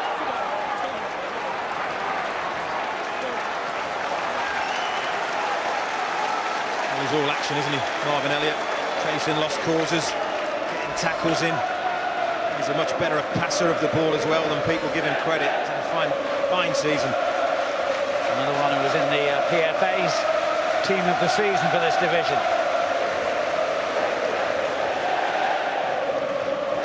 He wins the header.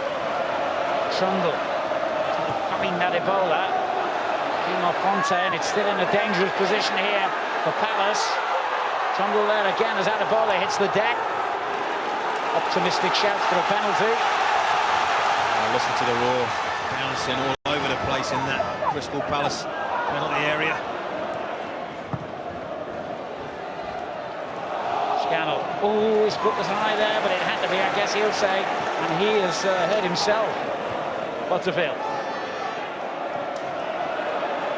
McIndoe. Now Noble. This is better from Bristol City. This is the kind of football they're capable of. Another splendid tackle by Watson. Strong contender already. The man of the match. And Carey, the captain, has carried on running here. And his opposition skipper, Hudson, stopped him. In quickly though to Adibola.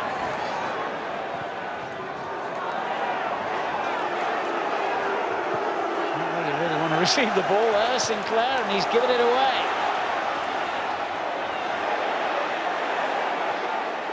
Carl.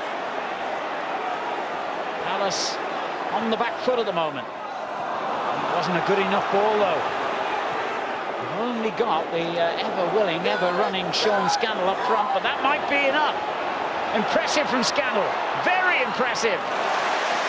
Good challenge, just enough from McComb, and then the second one. Well, it's always risky, isn't it, inside the box like that?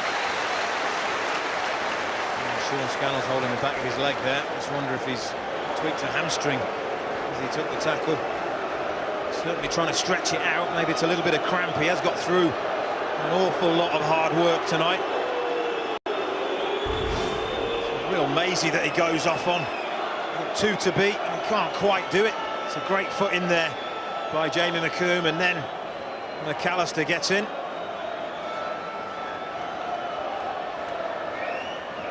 Just 17, remember, Scannell came through Palace's very successful youth system. He's been involved, hasn't he? Very involved. This is a challenge earlier where he just raises that boot, and once again he's very lucky that he gets that raised boot on the ball.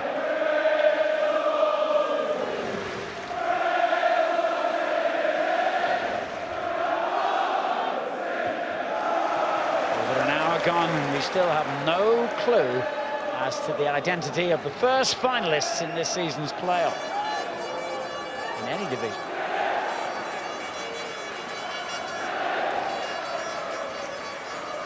Sinclair makes himself available. And again. Butterfield did well to get that header. Morrison. Now it's broken to McIndoe, and Butterfield's got to sprint back. McIndoe's left him in his wake. Good challenge, though, from Conte. Once again, it's an example of how well Bristol City turn defence into attack. They really spring forward at pace. Carl. McAllister. Off Soares for a City throw.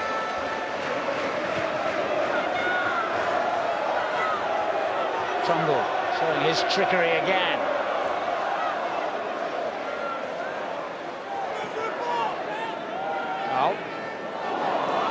His trickery not quite so impressive, but then again he was up against Watson. And that's not a bad ball. Scannell offside, however. Oh, I'll tell you what, that's got to be close. That's got to be close. That ball has travelled an awful long way as it leaves his boot there. Does he? Yes, he just strays, just half a yard. And he's really got no need to stray because he's got such pace. He held his run. Well played, Mr. Webb. He realised that Scannell, as a youngster, may not have heard the whistle there, and just said to him, don't do that again, but I'm not going to caution you. Sensible. That was a super game, wasn't he, Howard Webb? The Premier League referee for a team who could be in the Premier League next season. Well, which one?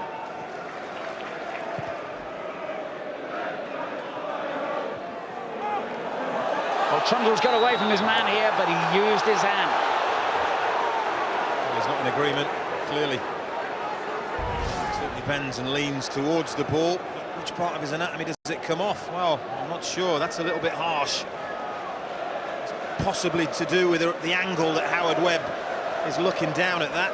He leans into it, and I think that is a little bit unfortunate for Lee Trundle. And he recently regained his place in the side, the former Swansea City player.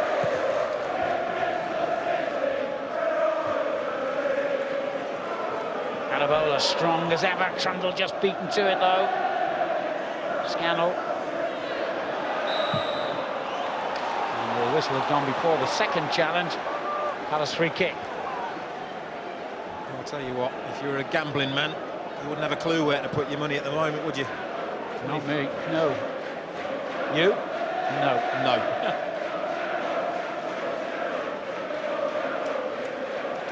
All the playoffs are so tight, so tense, so close, and the prize so huge. Butterfield lifts one in, should be the keeper's.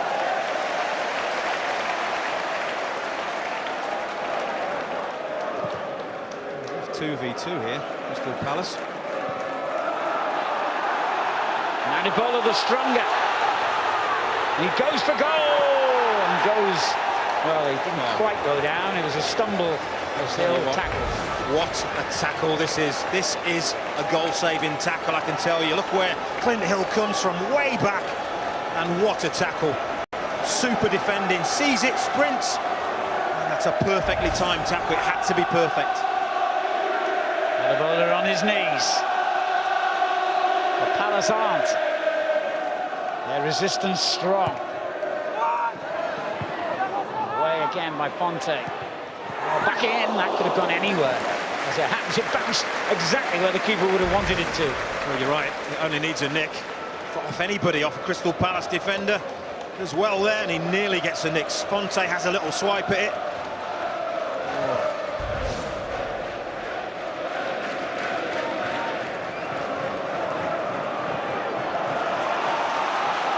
From Bristol City again.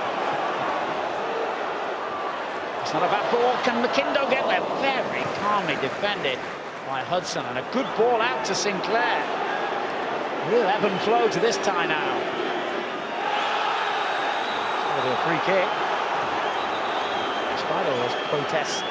Well, I think he's protesting to his teammates. He's not protesting about the tackle or the free kick or getting a yellow card, which he gets there. Look. He's protesting at his teammates giving the ball away so cheaply up the field. He's forced to slide in here. And it's a clear foul and a clear yellow card. Third caution of the game, City's first. A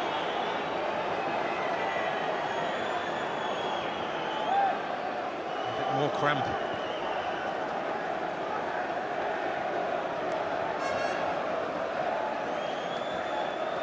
We've seen some very clever free kicks tonight and on Saturday from Bristol City. Can Crystal Palace produce one now?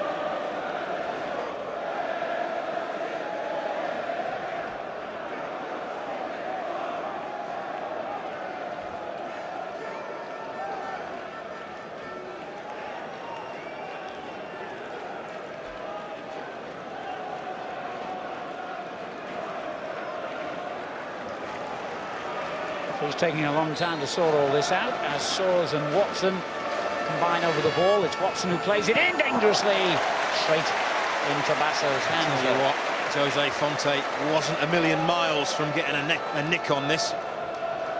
It's a super ball in from Ben Watson, and he attacks it. Fonte, look, slightest touch. 3/4 of the way through at Ashton Gate. Crystal Palace lead 1-0 on the night. It's dead level though, 2-2 on aggregate.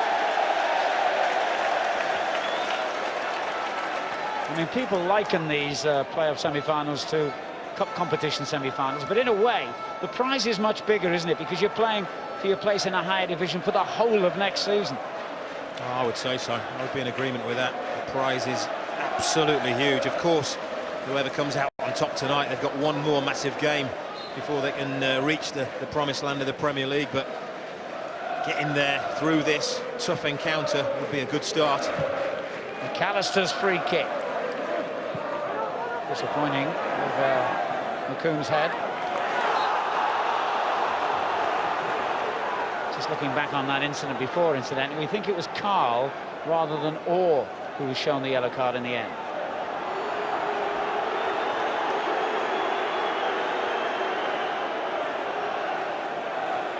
Howard Webb shows it to Carl. I think Bradley Orr in the background looks round and maybe he's thankful that it wasn't him. Possibly should have been. I think he thought it was him at first, Orr.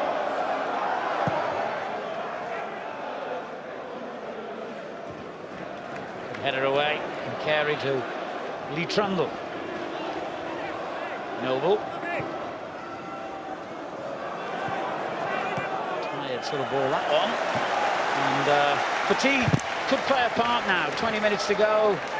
All these players at the end of a very long season, and the nervous energy of being involved in playoffs takes it out of you as well. Throw into the mix the heat. It's hot out there as well.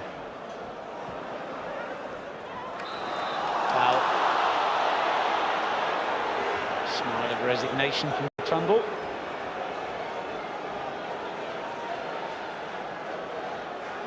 Frustration for the managers. All they can do is parade up and down that technical area. They're kicking every ball, aren't they? Well, Neil's kicking every player, I think.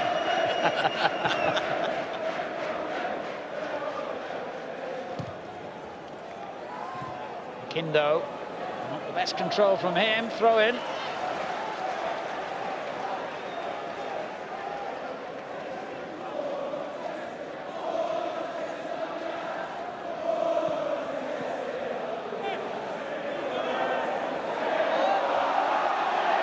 Phil taking his time again. Well cleared. Now that was a dangerous tackle, and the referee has given a penalty. Well, this could be controversial. It's a big decision from referee Howard Webb. And Carl, remember, had already been yellow carded. Well, I tell you what, high bouncing ball. Goes to clear it. Tom Sawers nicks in before him. Just catches him a little bit and down he goes. Oh, what a big moment this is.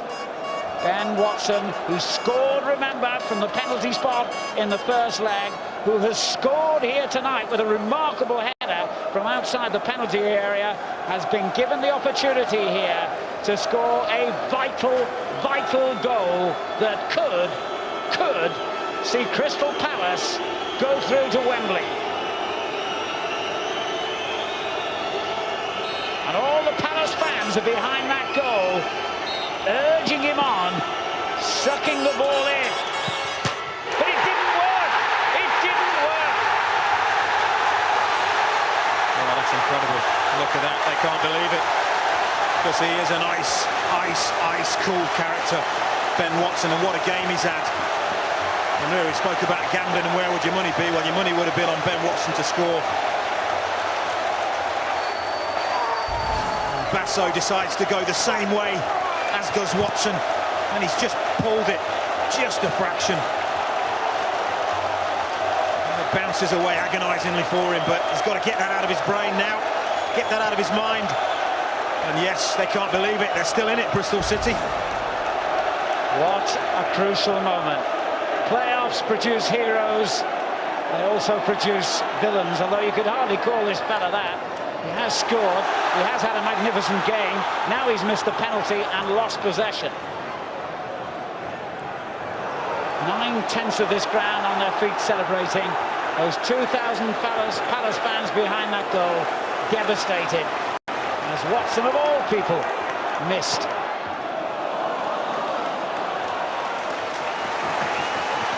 Well, it was a big moment, wasn't it? A big decision by Howard Webb, but how much of a penalty was it? He's in the perfect position, and Sawers nicks in, and Carl goes to clear the ball, but it's the follow-through, isn't it? I mean, there is contact, but I'm not really sure that that is what sends Tom Sawers down to the ground.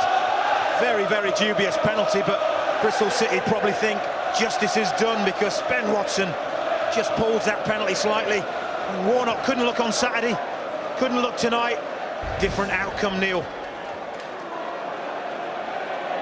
Well. And that has given Bristol City the most enormous boost, obviously. And it's moments like that that can be defining in games of this nature. Scannell did well to win it back. Butterfield. Conte. Directs. Whoops, suddenly reared up, but Basso in control. It's fine lines, isn't it? Between success and failure. Huge kick for Adibola.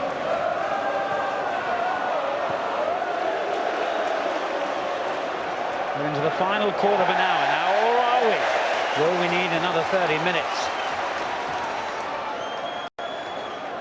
Carl, he's got a bit of work to do to atone for that horror moment as well.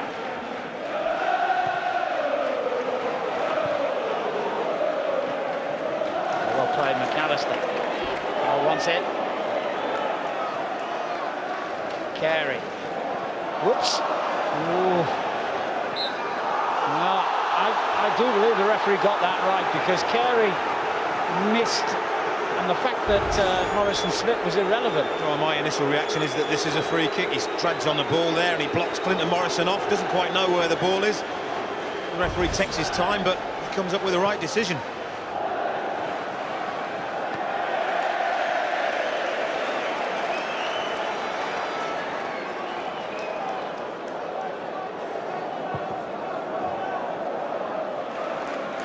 kick again by Basso.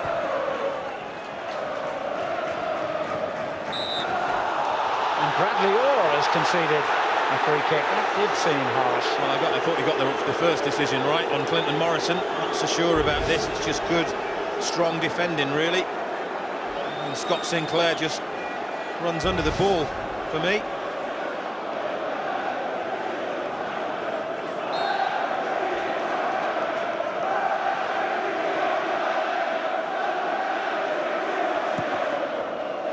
Hudson's gone forward for the free kick, and he and McComb clashed, and the referee has given the free kick. Bristol City's way. It's a clash between two giants, isn't it? Hudson and McComb. Bristol City can breathe again.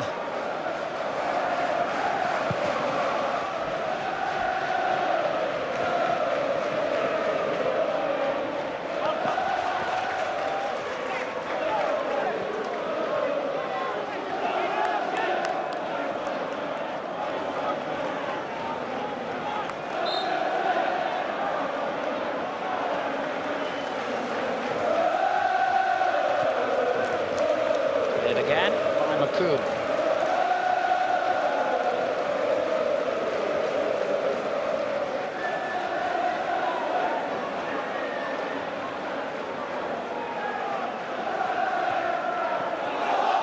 Scannell up against McAllister this time.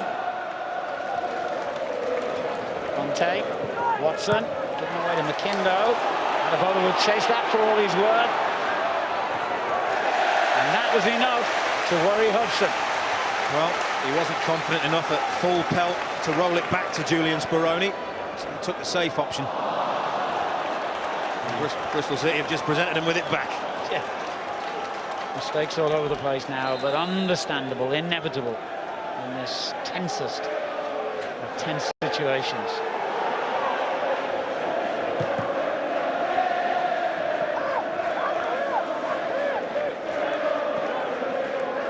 I suppose the one aspect in which this is like a cup competition, at least if you get to Wembley and lose, you can say you've played in a final, you can say you've played at Wembley Stadium. Going out in a semi-final, the worst feeling of all.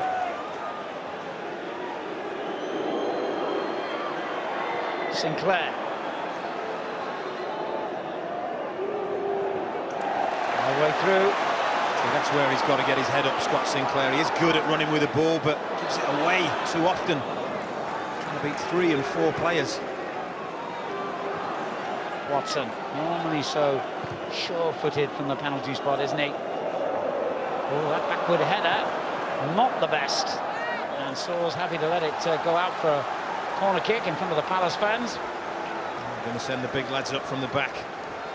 Hudson and Fonte. And hope for a decent delivery. That was his first corner. Just a little over 10 minutes remaining.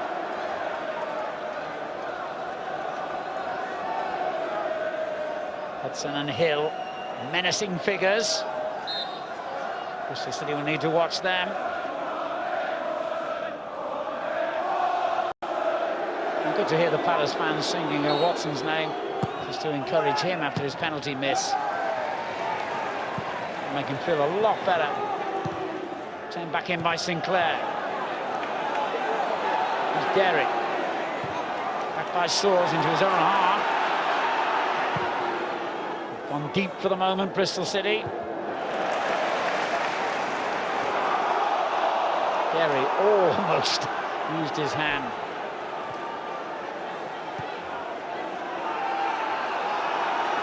And the fans here are getting anxious because their team is sitting very deep. Butterfield pumping one in. It's almost a given, isn't it? So many teams in the last 10 minutes just drop that fraction too deep and can get punished for it.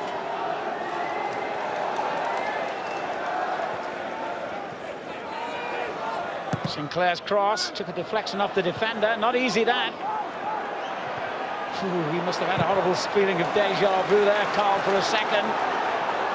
Here's Derry to Butterfield and on to Sinclair. Bristol City looking very anxious, very worried at the moment. Sinclair gets it back to Butterfield again. They've got to give their defence some relief here, Bristol City. They've got to keep the ball if they can, and they haven't. They're just coming under a little bit of consistent pressure, aren't they, Bristol City?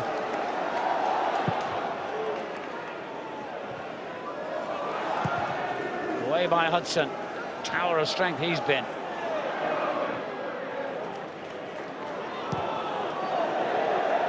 Nobody really wants the ball at the moment. It's that little fear factor. Is anyone brave enough to get it and take players on? Oh, look at that. Crystal Palace, the last 5 minutes, have absolutely dominated possession of the football. That's why this Bristol crowd are getting very, very uptight. You can feel the tension in the stands. Soars. It's not a bad ball for Morrison. Ooh, and he nearly got it at the second attempt. There's a couple of little nibbles there. Scannell swung at it. Morrison nearly gets through. And the end of it. Nervous moments for Bristol City.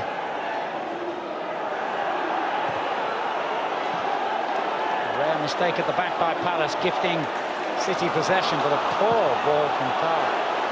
Seems to have gone to pieces since the penalty. There's Watson, who missed from the spot, has recovered his composure. There's lots of substitutes warming up. You just wonder whether either of the managers is just going to take one last roll of the dice in normal time. Trumbull lays it off to Adebola. Shoot was the order from the crowd, but it was too difficult for him to do that. Carey. Paul. And that's offside.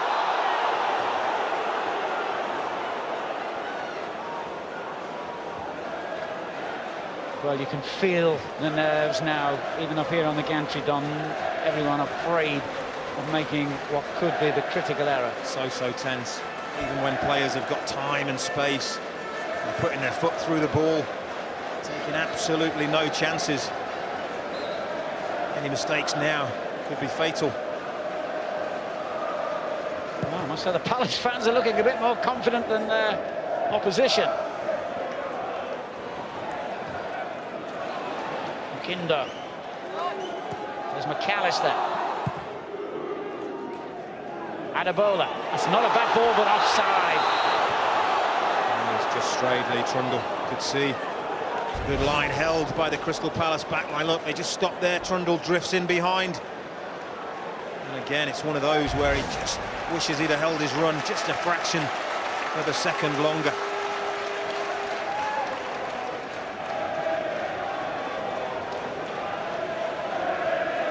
Well, we had very late drama, didn't we, in the first leg at Selhurst Park with the penalty, and then that screamer of a winning goal by Noble. What will the last 5 minutes or so bring here?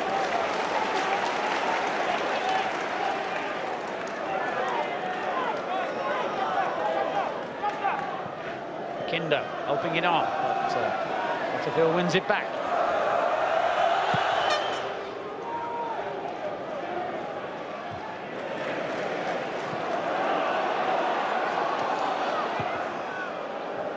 Soars. Scam.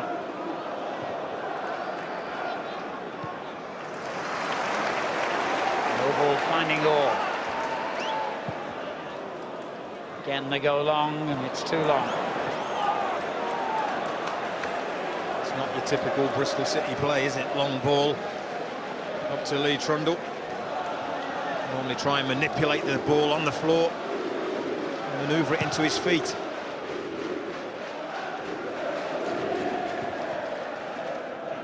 Kinder on the way to Conte, who had the composure to bring it down.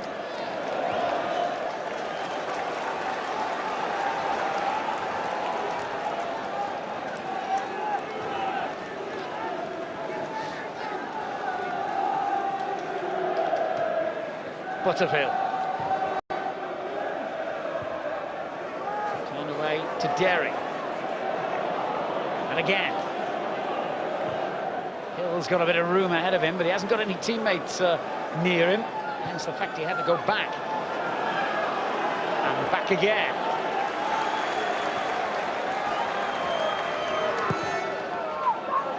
I think mentally now, all the players out there have settled for extra time. Nobody wants to make that error that they would be haunted by for the rest of their lives. No, they certainly don't. You normally at this time, don't you, when games are tight, you just get that one little half chance or chance, and I just wonder, the last 3 minutes of normal time, whether we're going to get that chance.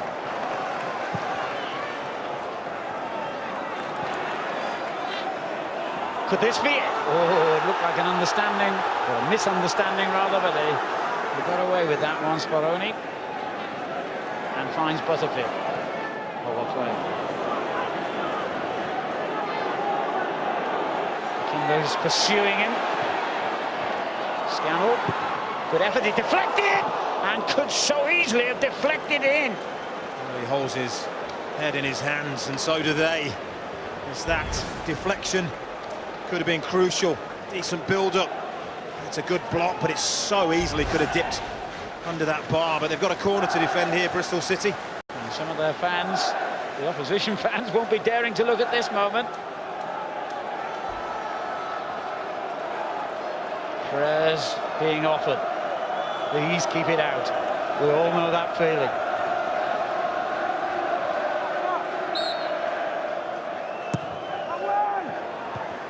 Very effective corner, but Sinclair, with a very strange attempt to atone, has given it away to Elliott. And this time Trundle is onside, and Carl is well placed up ahead of him. Adebola's arriving as well. He's gone for goal! What a magnificent save! An audacious effort by Trundle. A top draw save from Speroni. Well, the referee's given a goal kick.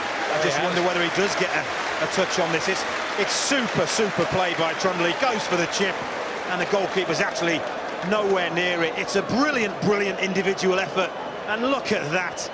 Just the width of the crossbar. They can't believe it. And Gary Johnson, painful. I can't believe it either. I could have sworn he got fingertips to that. Watson's header on. Here's Adebola. McKindo. Warned Elliott, the challenge was coming in. Butterfield. Pretty windy out there, as you might be able to see now from all that litter swirling around.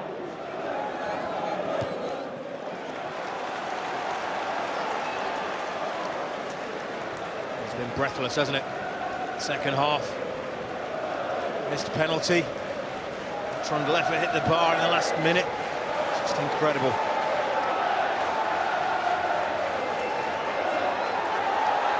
And Butterfield is not going to be rushed with these throw-ins, is he? And here's another one.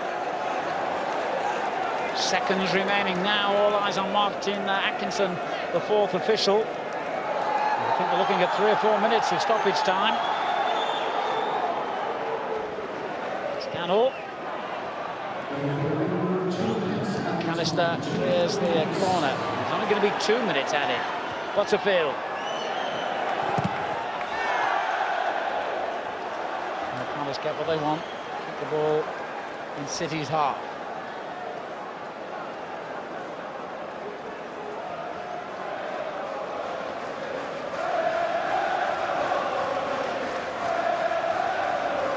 Sinclair back again to Butterfield. Sinclair whips one in, maybe for the last time in the 90 minutes. Hill. Extra care taken by every player now about everything they do, but Derry has lost control a bit. Lucky that they kept it there. Now they've given it away, and McKindo leaps over the challenge from Watson. Scannell is such a bundle of energy. He's got through some serious yardage, isn't he, tonight?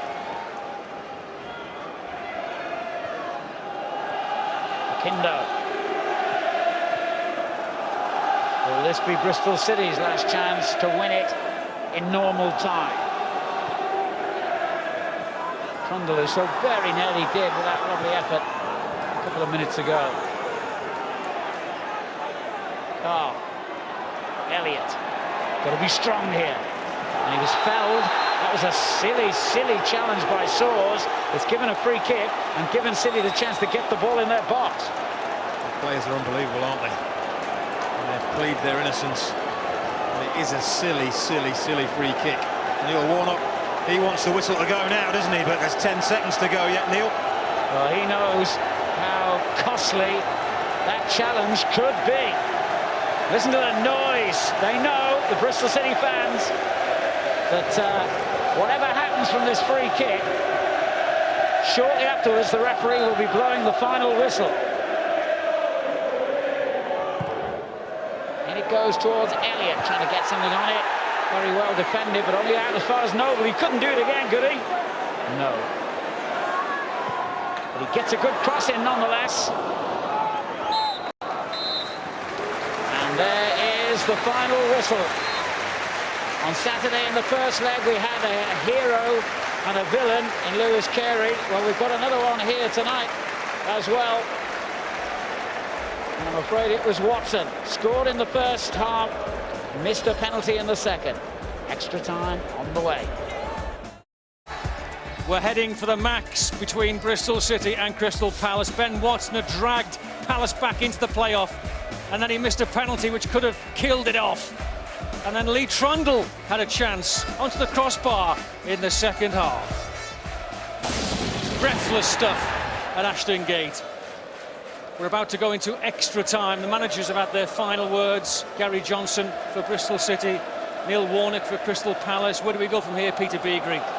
Well, it's a time to be brave, isn't it? You know, you can't rest on your laurels and that. You've got to attack. I think, you know, both teams have got individuals that can hurt each other on the break. There's the pace. We've seen Trundle's chance, fantastic individual ability, unbelievable. Then Carey, who launched himself into a tackle and the ball just drifted over the bar. There has been chances, and you've got to say that Palace, until that last 5 or 10 minutes, had shaded it. No one wants penalties, do they? I don't like penalties. I don't think. I'd rather somebody win it outright. You know, in this extra time, I don't like penalties. I think it's unfair. You know, we've already seen Watson, who's been terrific over the two legs, missed that penalty, and that it's very, very hard for someone to have to bear that burden. 46-game league season, 47 last week, 48 now. How tired are they? The adrenaline's in, George. Yeah, they're tired and that, but you know, when the adrenaline kicks in, you can get through anything. And this is the important time. We said before about decision making. Very important for the big players, i.e. Trundle and people like that, to perform now. OK, 30 more to come. Back to our commentators for it, Don Goodman and Alan Parry. Thanks, George. Bristol City are about to bring on the Northern Ireland international striker Ivan Sproul. They signed last summer from Hibs up in Scotland. A couple of goals he's got. Hasn't been a regular by any means. He's going to get his chance now in the first period of extra time. Don Goodman, what do you think the respective managers will have been saying to their players in that little break? Well, I think Bristol City, Gary Johnson has always preached, you know, pass the ball, get the ball down and pass it. Saw quite a lot of long balls in the last 15 minutes, and you can understand why. They're only human. There's so much pressure and tension out there, but Crystal Palace had started to get on top, and Neil Warnock would have been very pleased with the way they applied themselves in that second half. So it's all on. Not very often, after a dramatic, intense 90 minutes, you tend to get a quiet, almost anonymous 30 minutes, with players getting even more nervous about the prospect of making a critical error. Maybe this period of extra time will be the exception. Taking long, Sproul to get involved. Small, slight, no centre of gravity.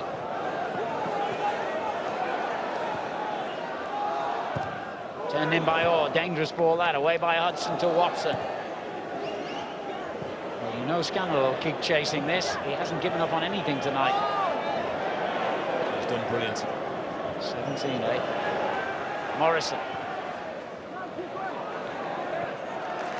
Mr. Morrison's had a quiet night, but he's one of those, he could be a match winner. Well, he's done lots of unselfish things. You know, I'm pretty sure his teammates and his management are going to appreciate the contribution he's made. Very unselfish running, often isolated, but he's done a decent job. But you're right, half a chance. That's all Clinton Morrison needs.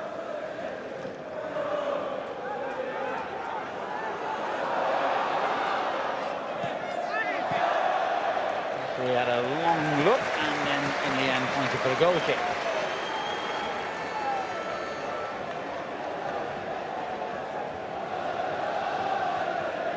You would think Bristol City would look to get the ball to Ivan Spall. The one thing he has got in abundance is absolutely bags and bags of pace. He's up against a possibly tired defence. Johnson will want him to get the ball and run them. Trundle with his moments of brilliance. Another man who could be a key player here. Up against tired legs now.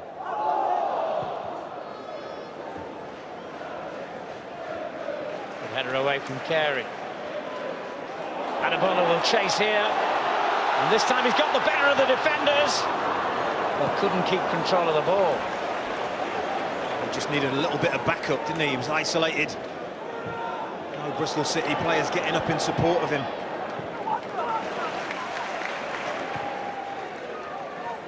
Well, it looks as though Bristol City have got their second win quicker than Palace. Oh. It's a clever layout for Carl, and he keeps going and finds Adebola! Oh, still a chance. Trundle. Trying to curl it deliberately. And will that go out for a corner? No. Prevented, I think. No, the linesman said it did cross the line. Well, it's an important clearance from Danny Butterfield, because McIndoe was ghosting in at the far post, and Butterfield had to be very, very alert to clear that danger for a corner. McIndoe will take it himself. Elliott often the target. He's making a run now towards the far post, and once again it's come back out to McIndoe. Straight back into the mix, but this time goal kick. He opted for power second time around, didn't he? There's no way that Jamie McComb could control that, but little thumbs up from Gary Johnson. A good little passage of play, some decent passes on the edge of that box. That's what carved out the opportunity.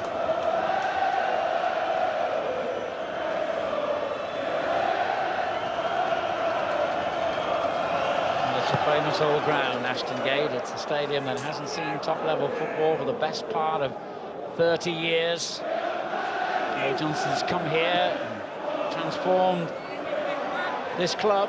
Now they're starting to dream of the Premier League.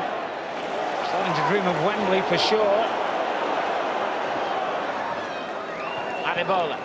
Oh, nervy defending again. Hill stabs it away. Carl. Adebola. So strong, isn't he? Hill had to get something on that. Sproul's claiming, I think it might have been an arm, but referee well placed. I'll tell you what, whatever it was cool and calm, wasn't it, as he chested that, but it's a clear chest, but Speroni just about keeps it in. I think they were claiming for the corner rather than a penalty. Maybe. Flicked on by Morrison to Scannell. Brave Carey ducking his head in there. That's what you need now. Whoops, you don't need that though. He did exactly the same thing in the second half of the match, didn't he? Ran, stood on the ball. Full marks for Endeavour. Bristolian through and through, Lewis Carey. He made his debut 13 years ago for them, and he's made over 500 appearances. He gets it away again.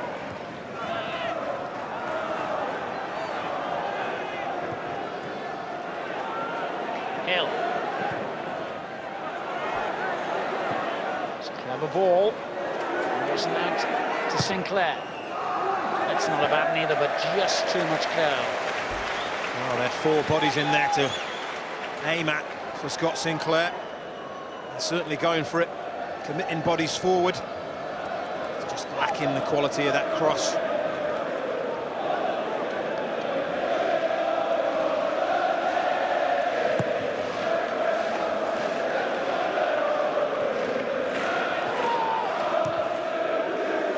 Hudson's clearance.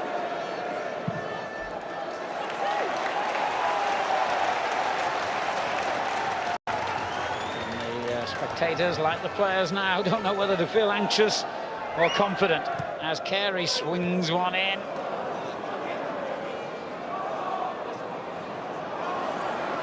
It's a bit messy, but it's come through to Adebola.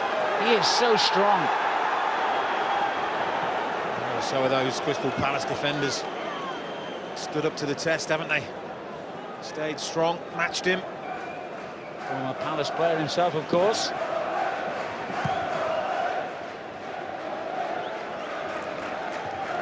Coombe clears. Kindo on to Trundle. There as he went for that ball, but better concentrate again. McKindo to take on Butterfield here.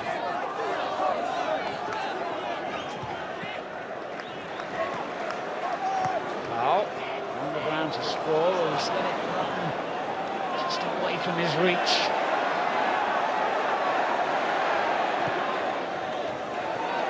There to help him out. The ball the far post, McKindo coming in. It's the strong defending again, isn't it, at the back post? And Danny Butterfield, because Michael McIndoe does get in there and has got his head on 1 or 2 crosses this season and scored goals for Bristol City.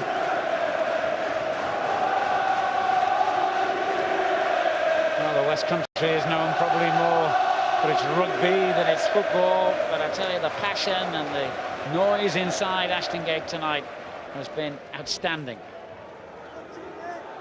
Will it be a night that ends in success or failure, though, for Gary Johnson's team?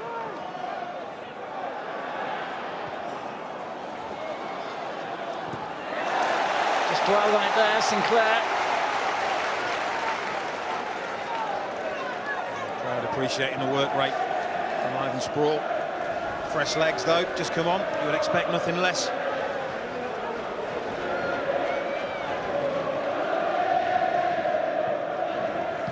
Oh, back in to Adebola. Trundle is with him, but not that side. And no great alarms for either side in the first 9 minutes of extra time here.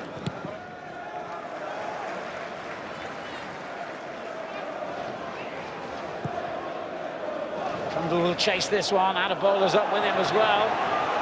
Couldn't let that one bounce, and he didn't either. Good defending by Conte, but he's still got work to do here.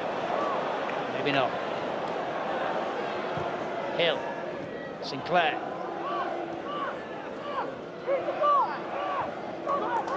Now Watson. Measured ball out to the right to Butterfield. Sinclair. Sawyers might need some help here and might get it from Watson. Not a bad strike, despite the abuse of the home fans. It's a difficult ball to strike this. Ball's rolled fairly heavily as it comes back. Clinton Morrison does ever so well, holds it up and rolls it across, but he's always stretching. And as a consequence of that, no chance of him being able to keep that ball down.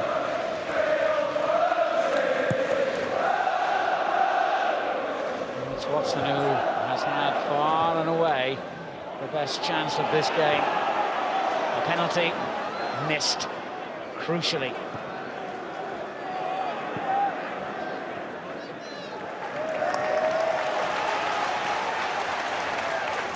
Five minutes to go to half-time of extra time.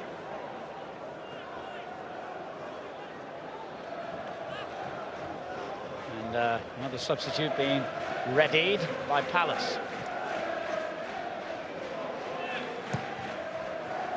Deal with that cross first, over the head of Adebola. I think Ivan Sprawl may have got in his way a little bit there. Done the right thing coming in, trying to get on the end of the cross, but too many cooks.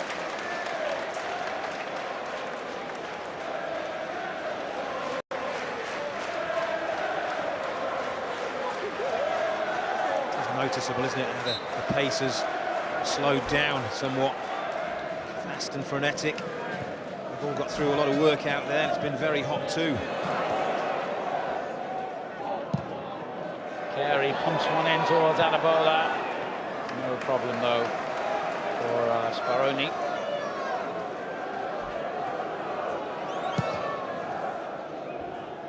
The Argentine keeper. This is clearance straight onto McComb's head. He'll there to win it back. In goes Carey again.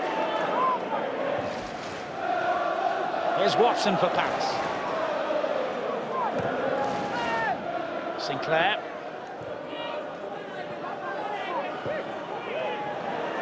Carey.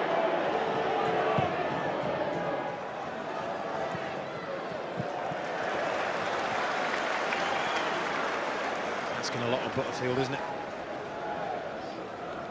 12 minutes into extra time.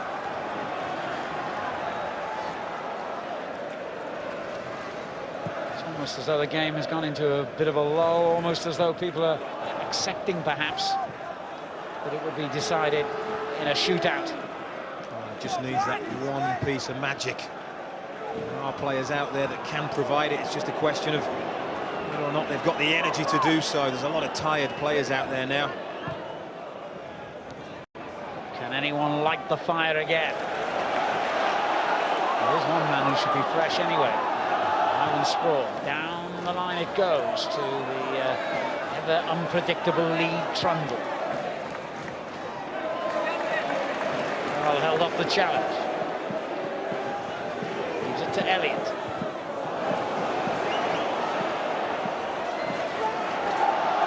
Oh. It's come out to Trundle. Oh, it's magnificent! Lee Trundle with a special goal! Well, I tell you what, he went close in the first half. In the 90 minutes, didn't he, with a spectacular effort. And I tell you what, he's just topped it. Absolutely sublime. And any other superlative you can care to think of, and that's what it's done to them, sent them into raptures. It's a high, lofted ball, but look at Trundle, he follows the ball in. First touch is brilliant, second touch is even better. It's so measured, bending the ball into the far corner, and Speroni is left clutching at thin air. This is an absolutely superb goal from Lee Trundle. He said it'd take a special moment. We might just have seen it.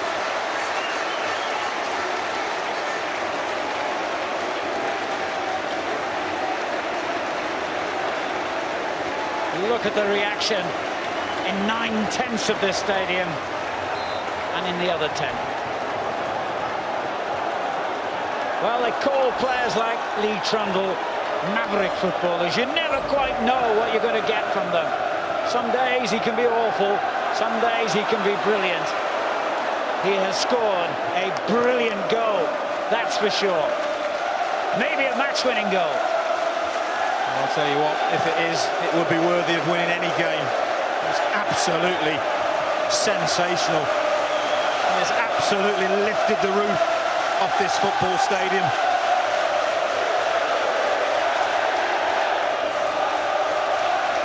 Look at that, listen to it.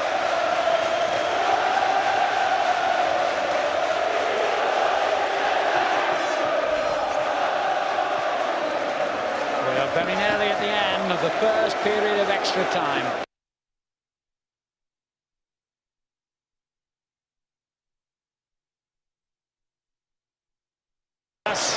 Come back off the floor one more time. Well, they really do have to chase the game now, Crystal Palace. They haven't got any choice whatsoever, and in doing that, they're going to leave gaps at the back.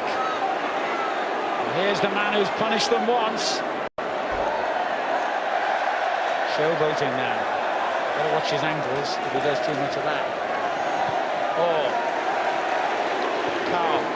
Back it goes to Trundle. Adebola comes to meet it, but he's going to slow it down before he clips it in. Sinclair.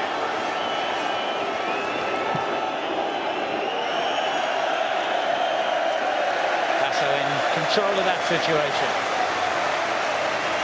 Come on, ref, he says. Got a point as well, 16 minutes and counting. And Mr. Webb does blow the whistle. Lee Trundle looks as though he got a bit of a hamstring strain or something, did he? Is he saying to the bench he can carry on? We'll see in a moment. Well, he's putting a thumbs up and he's jogging over. I just wonder if it's a touch of cramp. It may well be that it's cramp. If he has tweaked a hamstring, he wouldn't be able to carry on.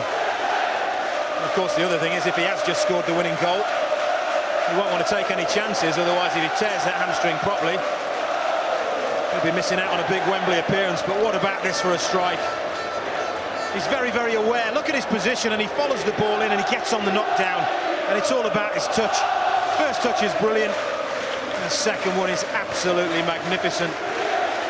I'm not sure about the celebrations, but I'll tell you what, he's sure about his. And there's Keith Millen, who possibly shouldn't be there. Don't want to get him in trouble, but very much a part of what's going on at Bristol City.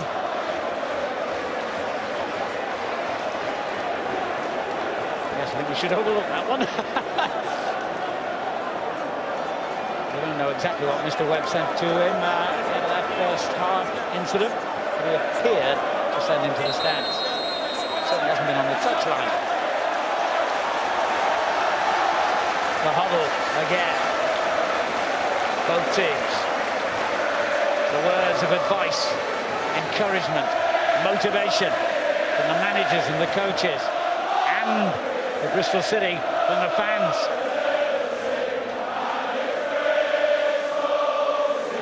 Tears already. I'll tell you what, they've got 15 minutes. 15 minutes to put in the biggest effort they've ever given, these Crystal Palace players. And that's a Bristol City fan wishing his life away. Well, Crystal Palace have made a change.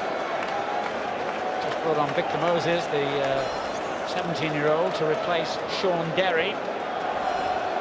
That's a very bold attacking move, isn't it? They've got no choice, Crystal Palace. They really do have to have a right go in these 15 minutes. Well, hold on to your hats. This could be a very special quarter of an hour in this football match. Palace have got to go for broke. Throw caution to the wind, or any other cliche you care to name. Butterfield. And again, his cross. Despite the protest from the Palace fans for the challenge on him, the referee saw nothing wrong. Well, there was a little coming together between Tom Sawes and Marvin Elliott. Nowhere near the ball, but in the penalty area. Sawes went down more in hope than expectation. Bristol City less than 15 minutes away from Wembley. And the chance to play for a place in next season's Premier League. They've got a corner, they've got the lead. And I'll tell you what else they've got a spring in their step.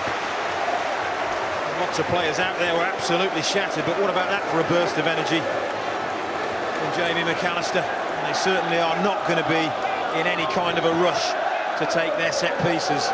Well, they'll feel the shackles have been taken off now, the adrenaline flowing, new energy. All down to Trundle's brilliant goal.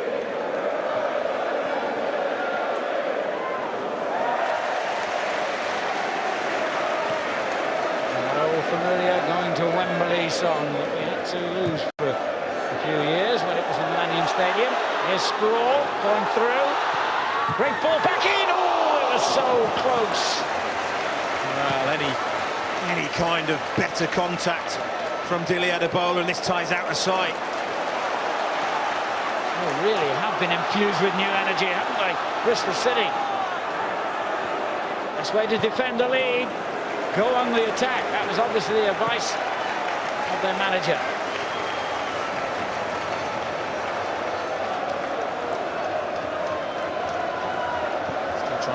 heart operations. He's talking to his son there, isn't he? Who may be coming on shortly.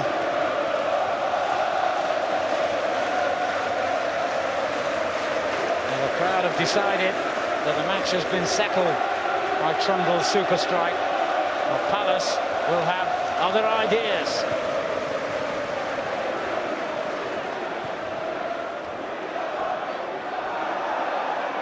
Soars. There he hesitated, thought about coming for it at first. Got to get everything right now.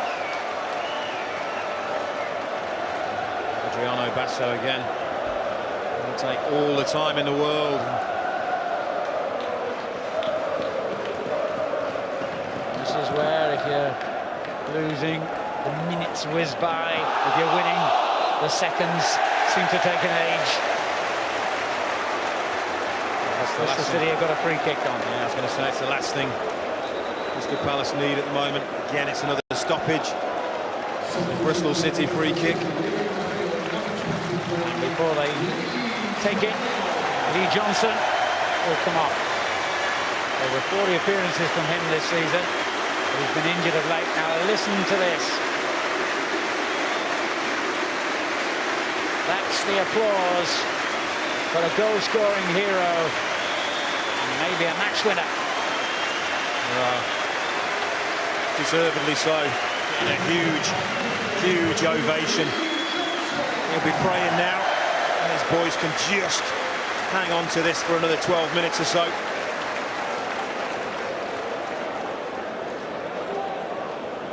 His back will be sore with all the packs he's going to get tonight. That was the winner.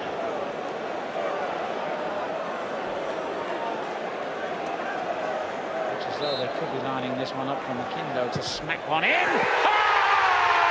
Didn't he just?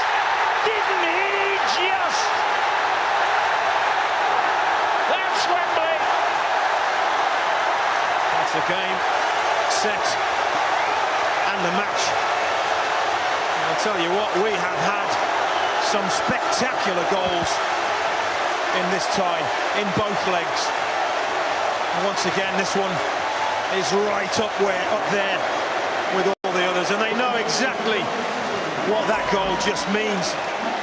Simplicity itself, touch to the side, and look at the way the ball bends. He's telling him exactly where he wants it, strikes across it, and just the ball moves in the air so much, and it takes it well away from Julian Speroni. And look at the contrast of emotions on those managers, and even Neil Warnock has got to applaud that for a strike. Well, fair play to Neil Warnock, but those Bristol City boys, well, they're in heaven, absolute heaven. And Palace fans, well, it's agony, absolute agony. They can order the suits now, I would think. They can start the scramble for tickets. The West Country is going to decamp up the M4, round the North Circular, and arrive at Wembley in about 12 days' time, unless there is the most almighty turnaround here. We spoke about special moments, and Bristol City have had two. Maybe another one on the way from Sprawl. No.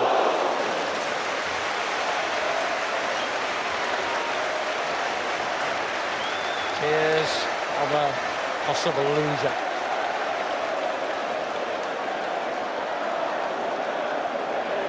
Well, he's done a wonderful job. Remember, I mentioned it before, in November, Crystal Palace were one place off the bottom of the championships. They've been in terrific form in the second half of the season. Bristol City strangely lost their form. Just confirming the changes incidentally. Alifield coming on for Sinclair. Well, Bristol City have rediscovered their form on the night it really mattered. I'll tell you what, that penalty miss seems a long time ago now, doesn't it? Yeah, and you've got to feel for Watson. You really have got to feel for him. That'll haunt him.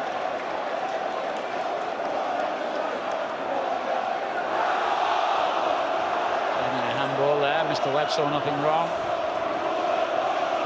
Well, there's 8 minutes. You know, and as they say, famously, it takes 8 seconds to score a goal, but they've got to find more than one. Eventually, anyway.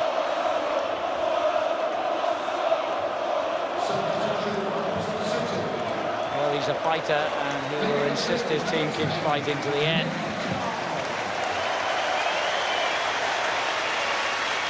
Liam Fontaine, who was a late substitute in the first leg, will get an opportunity again against the club he supported as a boy, and he was born not very far from Selhurst Park, replacing Nick Carr.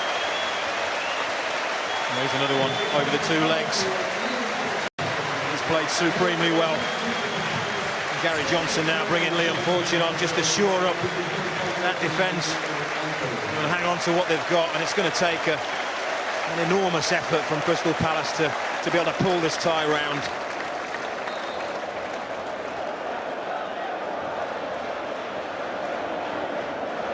Here's Butterfield.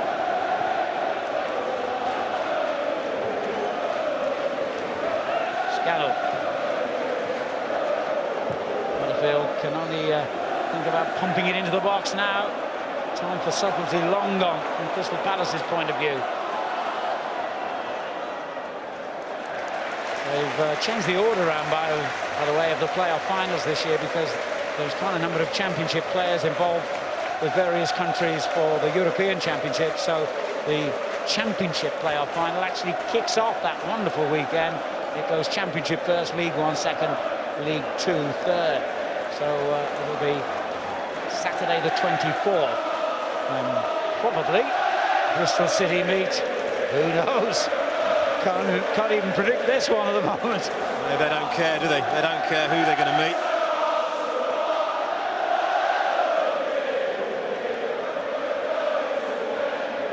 I think we can throw caution aside now and say we're just coming up to 5 minutes remaining. It is going to be the Red Robins bobbing along the M4 to Wembley. And this is a sight we did not want to see. Stewards and police some movement to get them back into their places, and the loudspeaker announcement underlining that. How foolish would it be to spoil what's been a great night for their club by a pitch invasion. We saw it at Stoke, didn't we, on the last day of the championship season, supporters running onto the pitch before the final whistle had gone. It's madness, they need to stay back.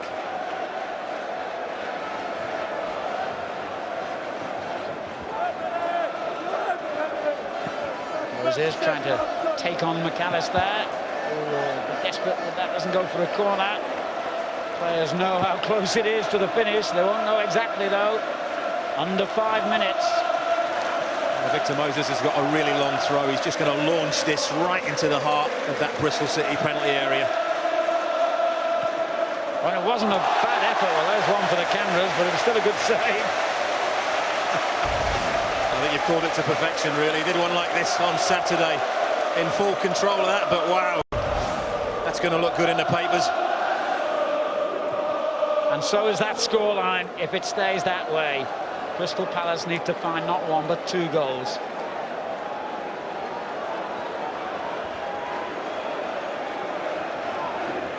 But they get one at least. Not from that attack. Oh, it's big Jose Fonte. He's been pushed further forward as well, hasn't he? Managed to get his team a penalty at Selhurst Park. Trundle's strike was a body blow. McKindo's free kick was the killer. And here he is. Oh, audacious stuff now. Saul's back to defend though. So frustrating, so disappointing now for these Palace players. Everything they'll be feeling is going against them, even a simple throw-in. Yeah, it took a nick, didn't it, for a Bristol City player, but the referee never saw it. It was ever so fine. What a bowler. McKindo. Got to keep it now. Chance of Weir going up a bit premature. Wembley opponents will have something to say about that, whoever they are.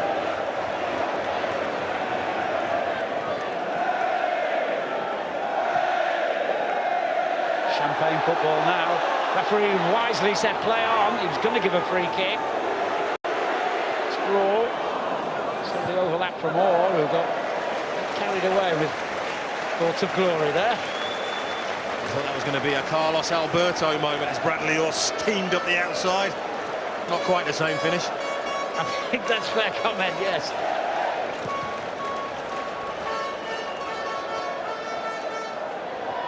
Carey, the man who is Bristol from the top of his head to the tip of his toe, could well be leading out his club at Wembley Stadium. Let's put it this way, will be.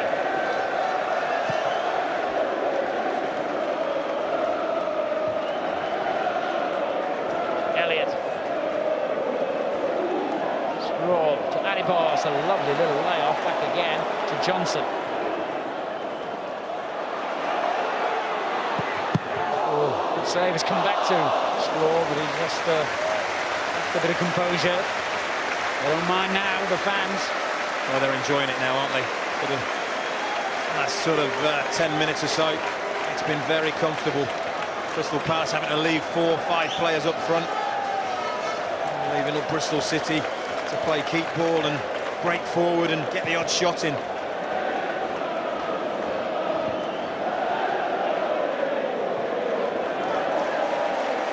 Who do you make favourites in the other semi-final in this division, Don? Well, I don't think there's any question that Hull City have got the edge at the moment, but football's a strange game. Lady Boothroyd will certainly get his Watford team pumped up, and I heard him say as long as they give it their best shot, they'll be more than happy. Bristol City, obviously, will fancy themselves against whoever it is, or Watford. Seconds remaining now. Time for Adriano Basso to turn on the style again. There are thousands of fans lining the pitch. And they're obviously going to try and come onto it on the final whistle. Johnson.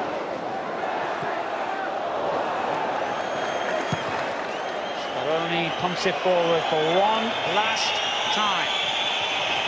Bristol City are almost there. Moses shoots. That will be just about that. It's desperation, and at the end of the day, you've got to try and get the shots off. It's going to be a long way home for those boys and girls tonight. But you've got to give credit to Crystal Palace. What a season. That's good to see. Good to see. They had a bit of a set to, didn't they?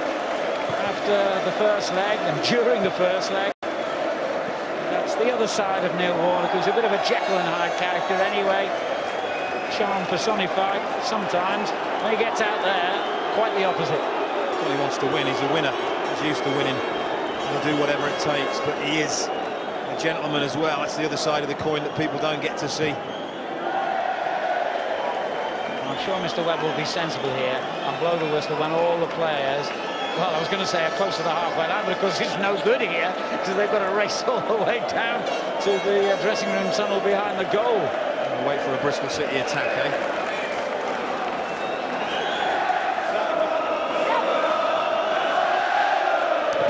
We're going to Wembley, and they are.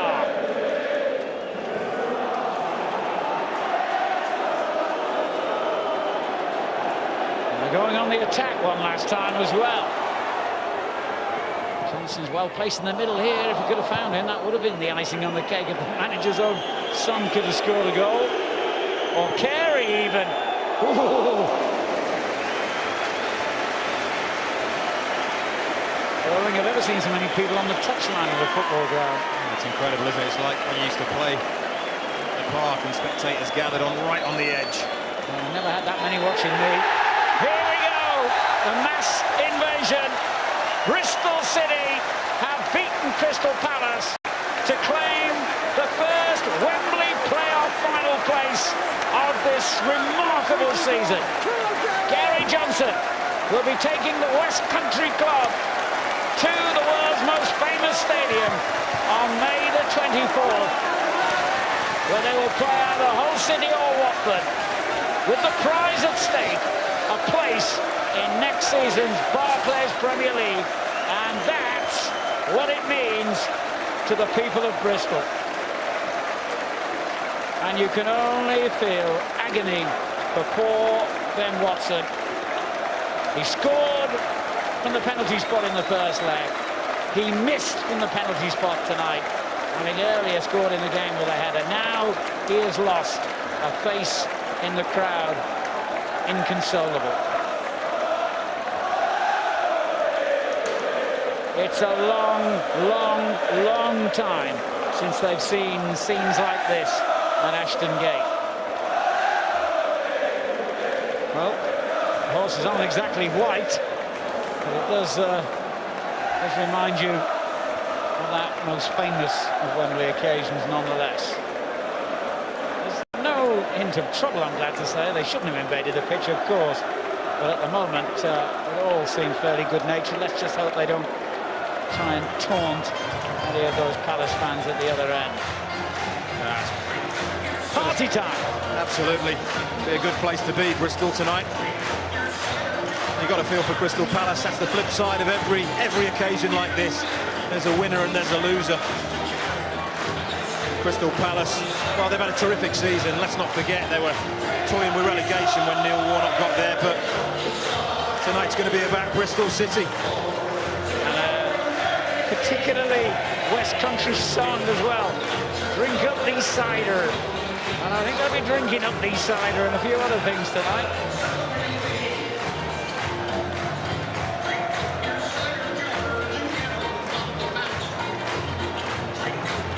Well, one of the two goal-scoring heroes for Bristol City tonight is with Greg Whelan, the man who scored the crucial breakthrough goal, Lee Trumbull. Lee, a special night at Ashton Gate, Bristol City going to Wembley. Tell us how that sounds. Oh, it's unbelievable. You know, we knew it was going to be a tough game coming here, and, you know, even though we had a 2-1 lead, you know, they've managed to get back, but, you know, the scenes out there now is amazing. It was your goal that finally separated the two sides in the end. How special a moment is this in your own career? Obviously, you know, to get to the playoff final, to get into the Premier League, it's massive, and, you know, to score a goal like that at that time in the game was brilliant for me. And you've been pretty close before, hadn't you? Yeah, I did the crossbar with one, and, you know, I thought I'd threatened a bit through the game, but it was nice to see that one go in. Now, looking back to the second half there, when Crystal Palace were awarded that penalty, did you think a chance might have gone? You know, it's always one of them. You know, Basso's a great keeper, and you always have belief in him. When it's hit the post, it's one of them where you think it just could be our night, and in the end it has been. Well, let's grab a quick word with the other goal scorer, Michael McIndoe. A superb strike to seal it in the end. Was that another one from the training ground? No, that one actually wasn't from the training ground for a change, but I'm just glad to see it go in. The boys have worked ever so hard tonight. Fantastic goal by Lee, and I think we got our just rewards. For you personally, you missed out in the playoffs with Wolverhampton Wanderers this time last year. Does that help to make up for it tonight? I think so, yeah, but obviously they've still got to keep focused on what we're trying to achieve. That's the first sort of step in the right direction. But I think it was more the energy tonight. Our fitness levels were exceptional tonight, to be honest with you. Will you be celebrating, or will it be back to business? It'll be a little bit of celebration, but very much a focus on the final. And in the final, it's either Watford or Hull. Do you have a preference? Not at all, no. I think we've got to take who we get, and we'll look forward to the final. That's many, many congratulations. Go and enjoy the celebrations. Thank you. Yeah, still one more game to come then for Bristol City this season. What scenes at Ashton Gate. What a season it's been for Bristol City after being promoted last season from League One. For so long, automatic promotion contenders, and now going to Wembley in the Championship playoff final. The Palace fans getting some plaudits as well, who played their part tonight, didn't they? Peter Beagrie, what do you make of all that then? Well, tremendous scenes, absolutely outstanding, and you know, it's unfortunate that there's got to be a loser, and it was Palace, but they'll come again. You know, underneath Warnock, he's breathed life into that club, and there's some youngsters, in particular the lad who was outstanding over two legs from Ben Watson, who unfortunately missed the penalty. He's had a tremendous season, and he can take a lot out of this season, and as I say, they've got a great crop of youngsters coming through, and obviously they all applaud the job that Warnock's done. Bristol, on the other hand, fantastic. Home and away wins for Bristol City. Yeah. And over the 2 legs, they did shade it, deservedly go through. And I think a great substitution by the manager to bring Ivan Sproul on or whatever for the hero Noble. And it did the trick. Lee Trundle, absolutely fantastic. Look at those scenes at Ashton Gate. Haven't seen those kind of scenes for many, many years down here in the West Country. They're enjoying every moment of this. And then they'll be planning their trip to Wembley Stadium. Who they'll meet there, well, we shall find that out tomorrow. The Championship playoff semi-final second leg with Hull very much in the driving seat against Watford. It's 7:30 tomorrow, Sky Sports 1 and HD1. Well, it's the Rockin' Robins tonight, that's for sure. Whole place is bouncing still as they celebrate getting to Wembley in the playoff final. Bristol City are through to the playoff final at Wembley, and Gary Johnson said before the game, no one goes home with their voice intact. Well, he's lost his voice, very throaty indeed, as he thanks all the fans. He's just told them, you've been absolutely brilliant.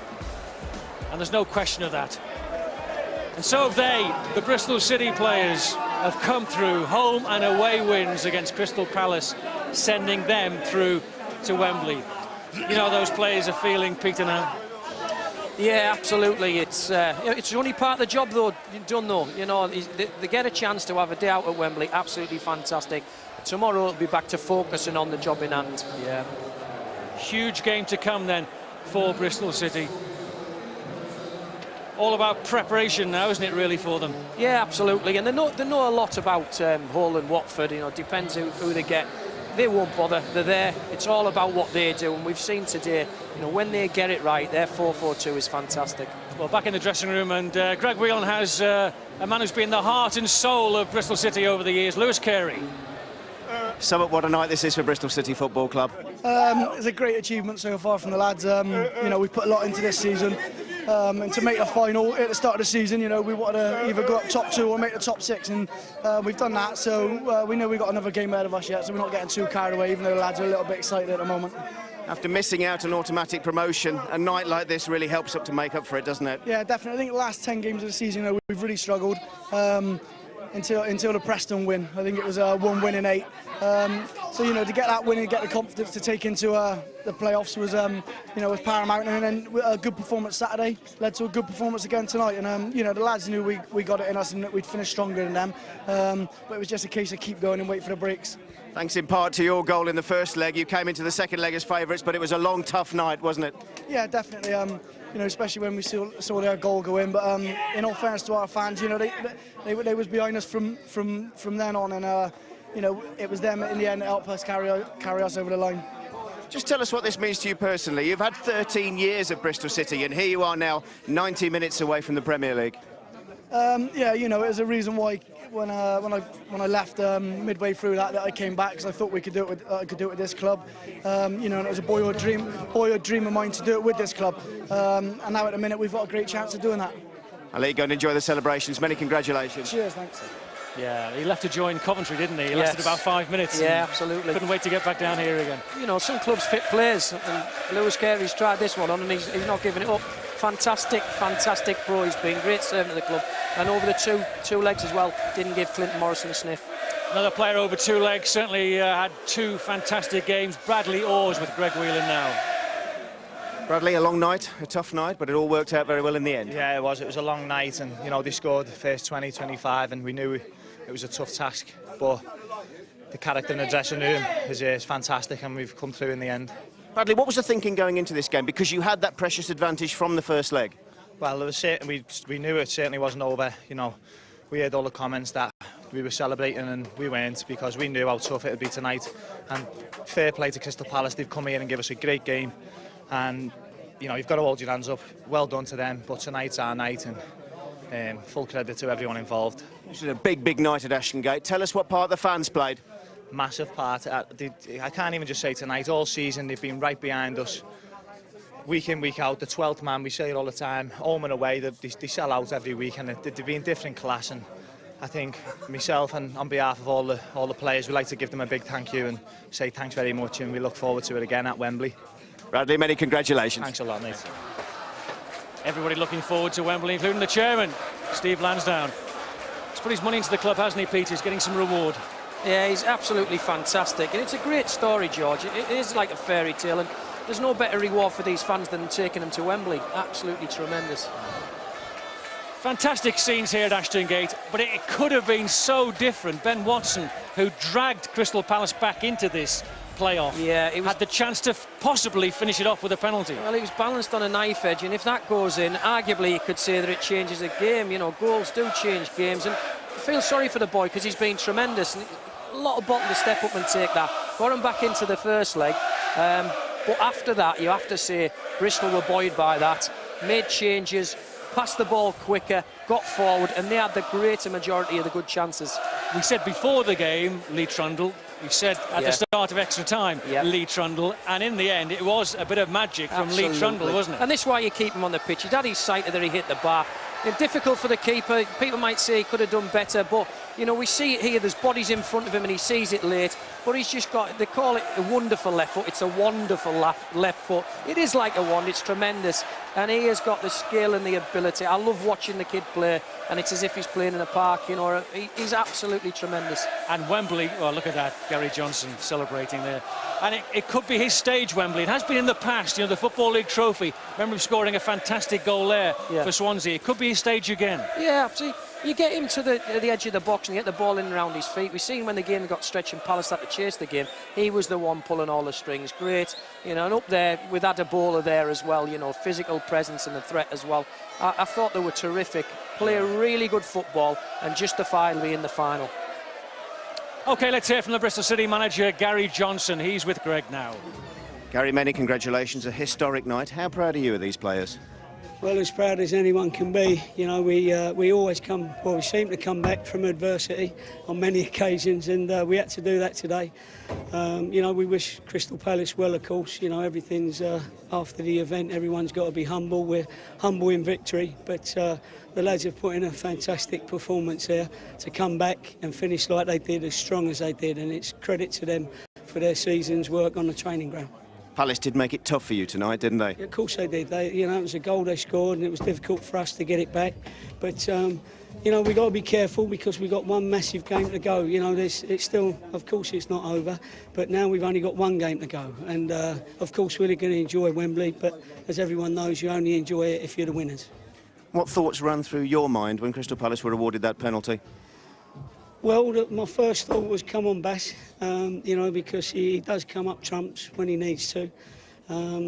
He always has a bit of help from upstairs, and I don't mean the chairman, beyond that.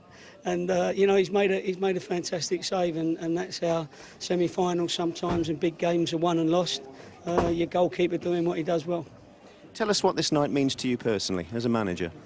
Well, it means a great deal because it means a lot to this football club. You can see the supporters out there, you know, and everybody, and it was safer for me to get into the director's box. I couldn't come across the pitch. I thought I was being strangled, so I look a bit bedraggled. Unfortunately, I had to use my brother Pete as a decoy, and everyone jumped on him, and then I sneaked him round the back.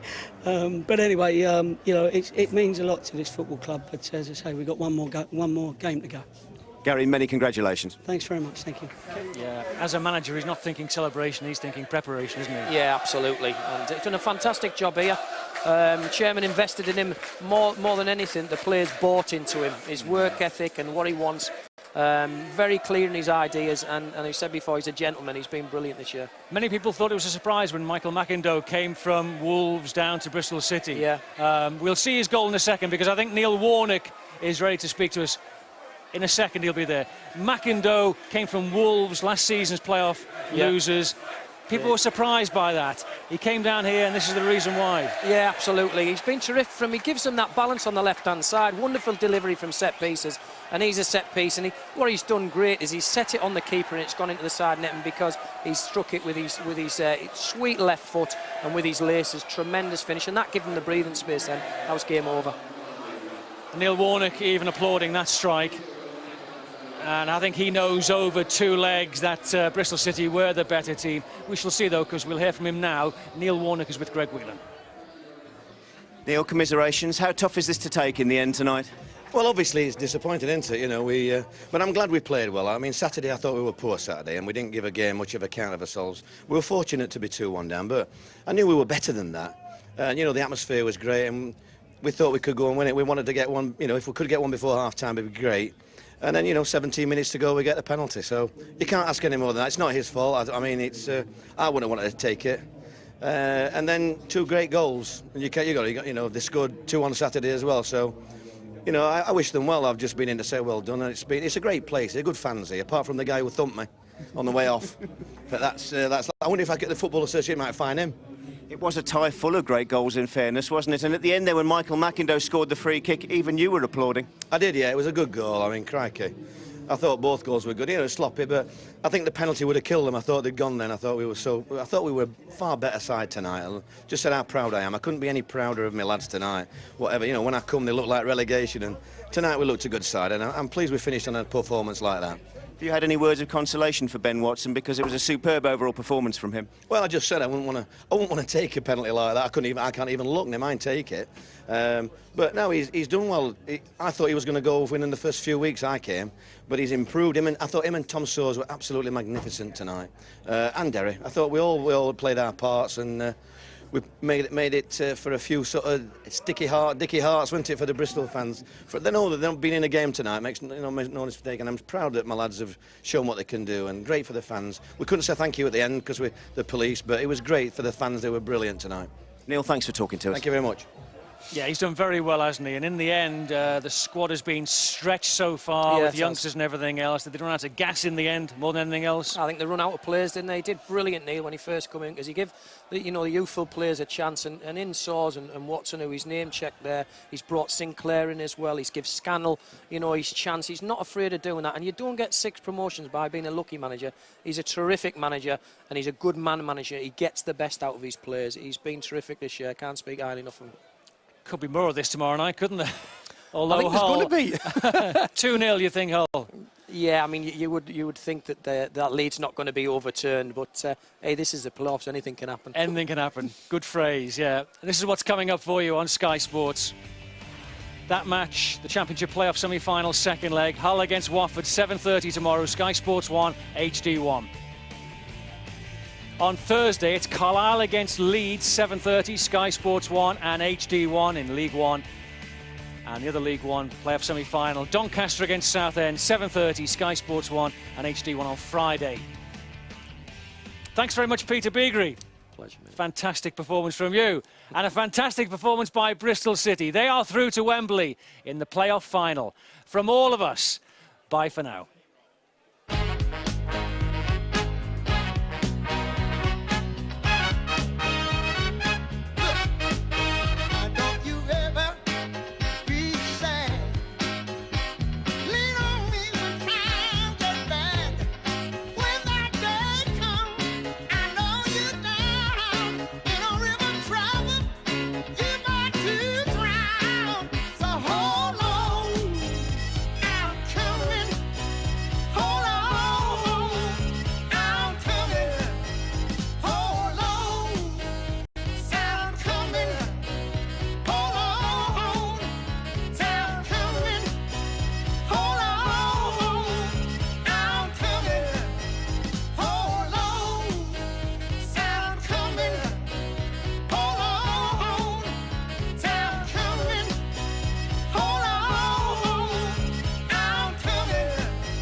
More sport, news and views at skysports.com.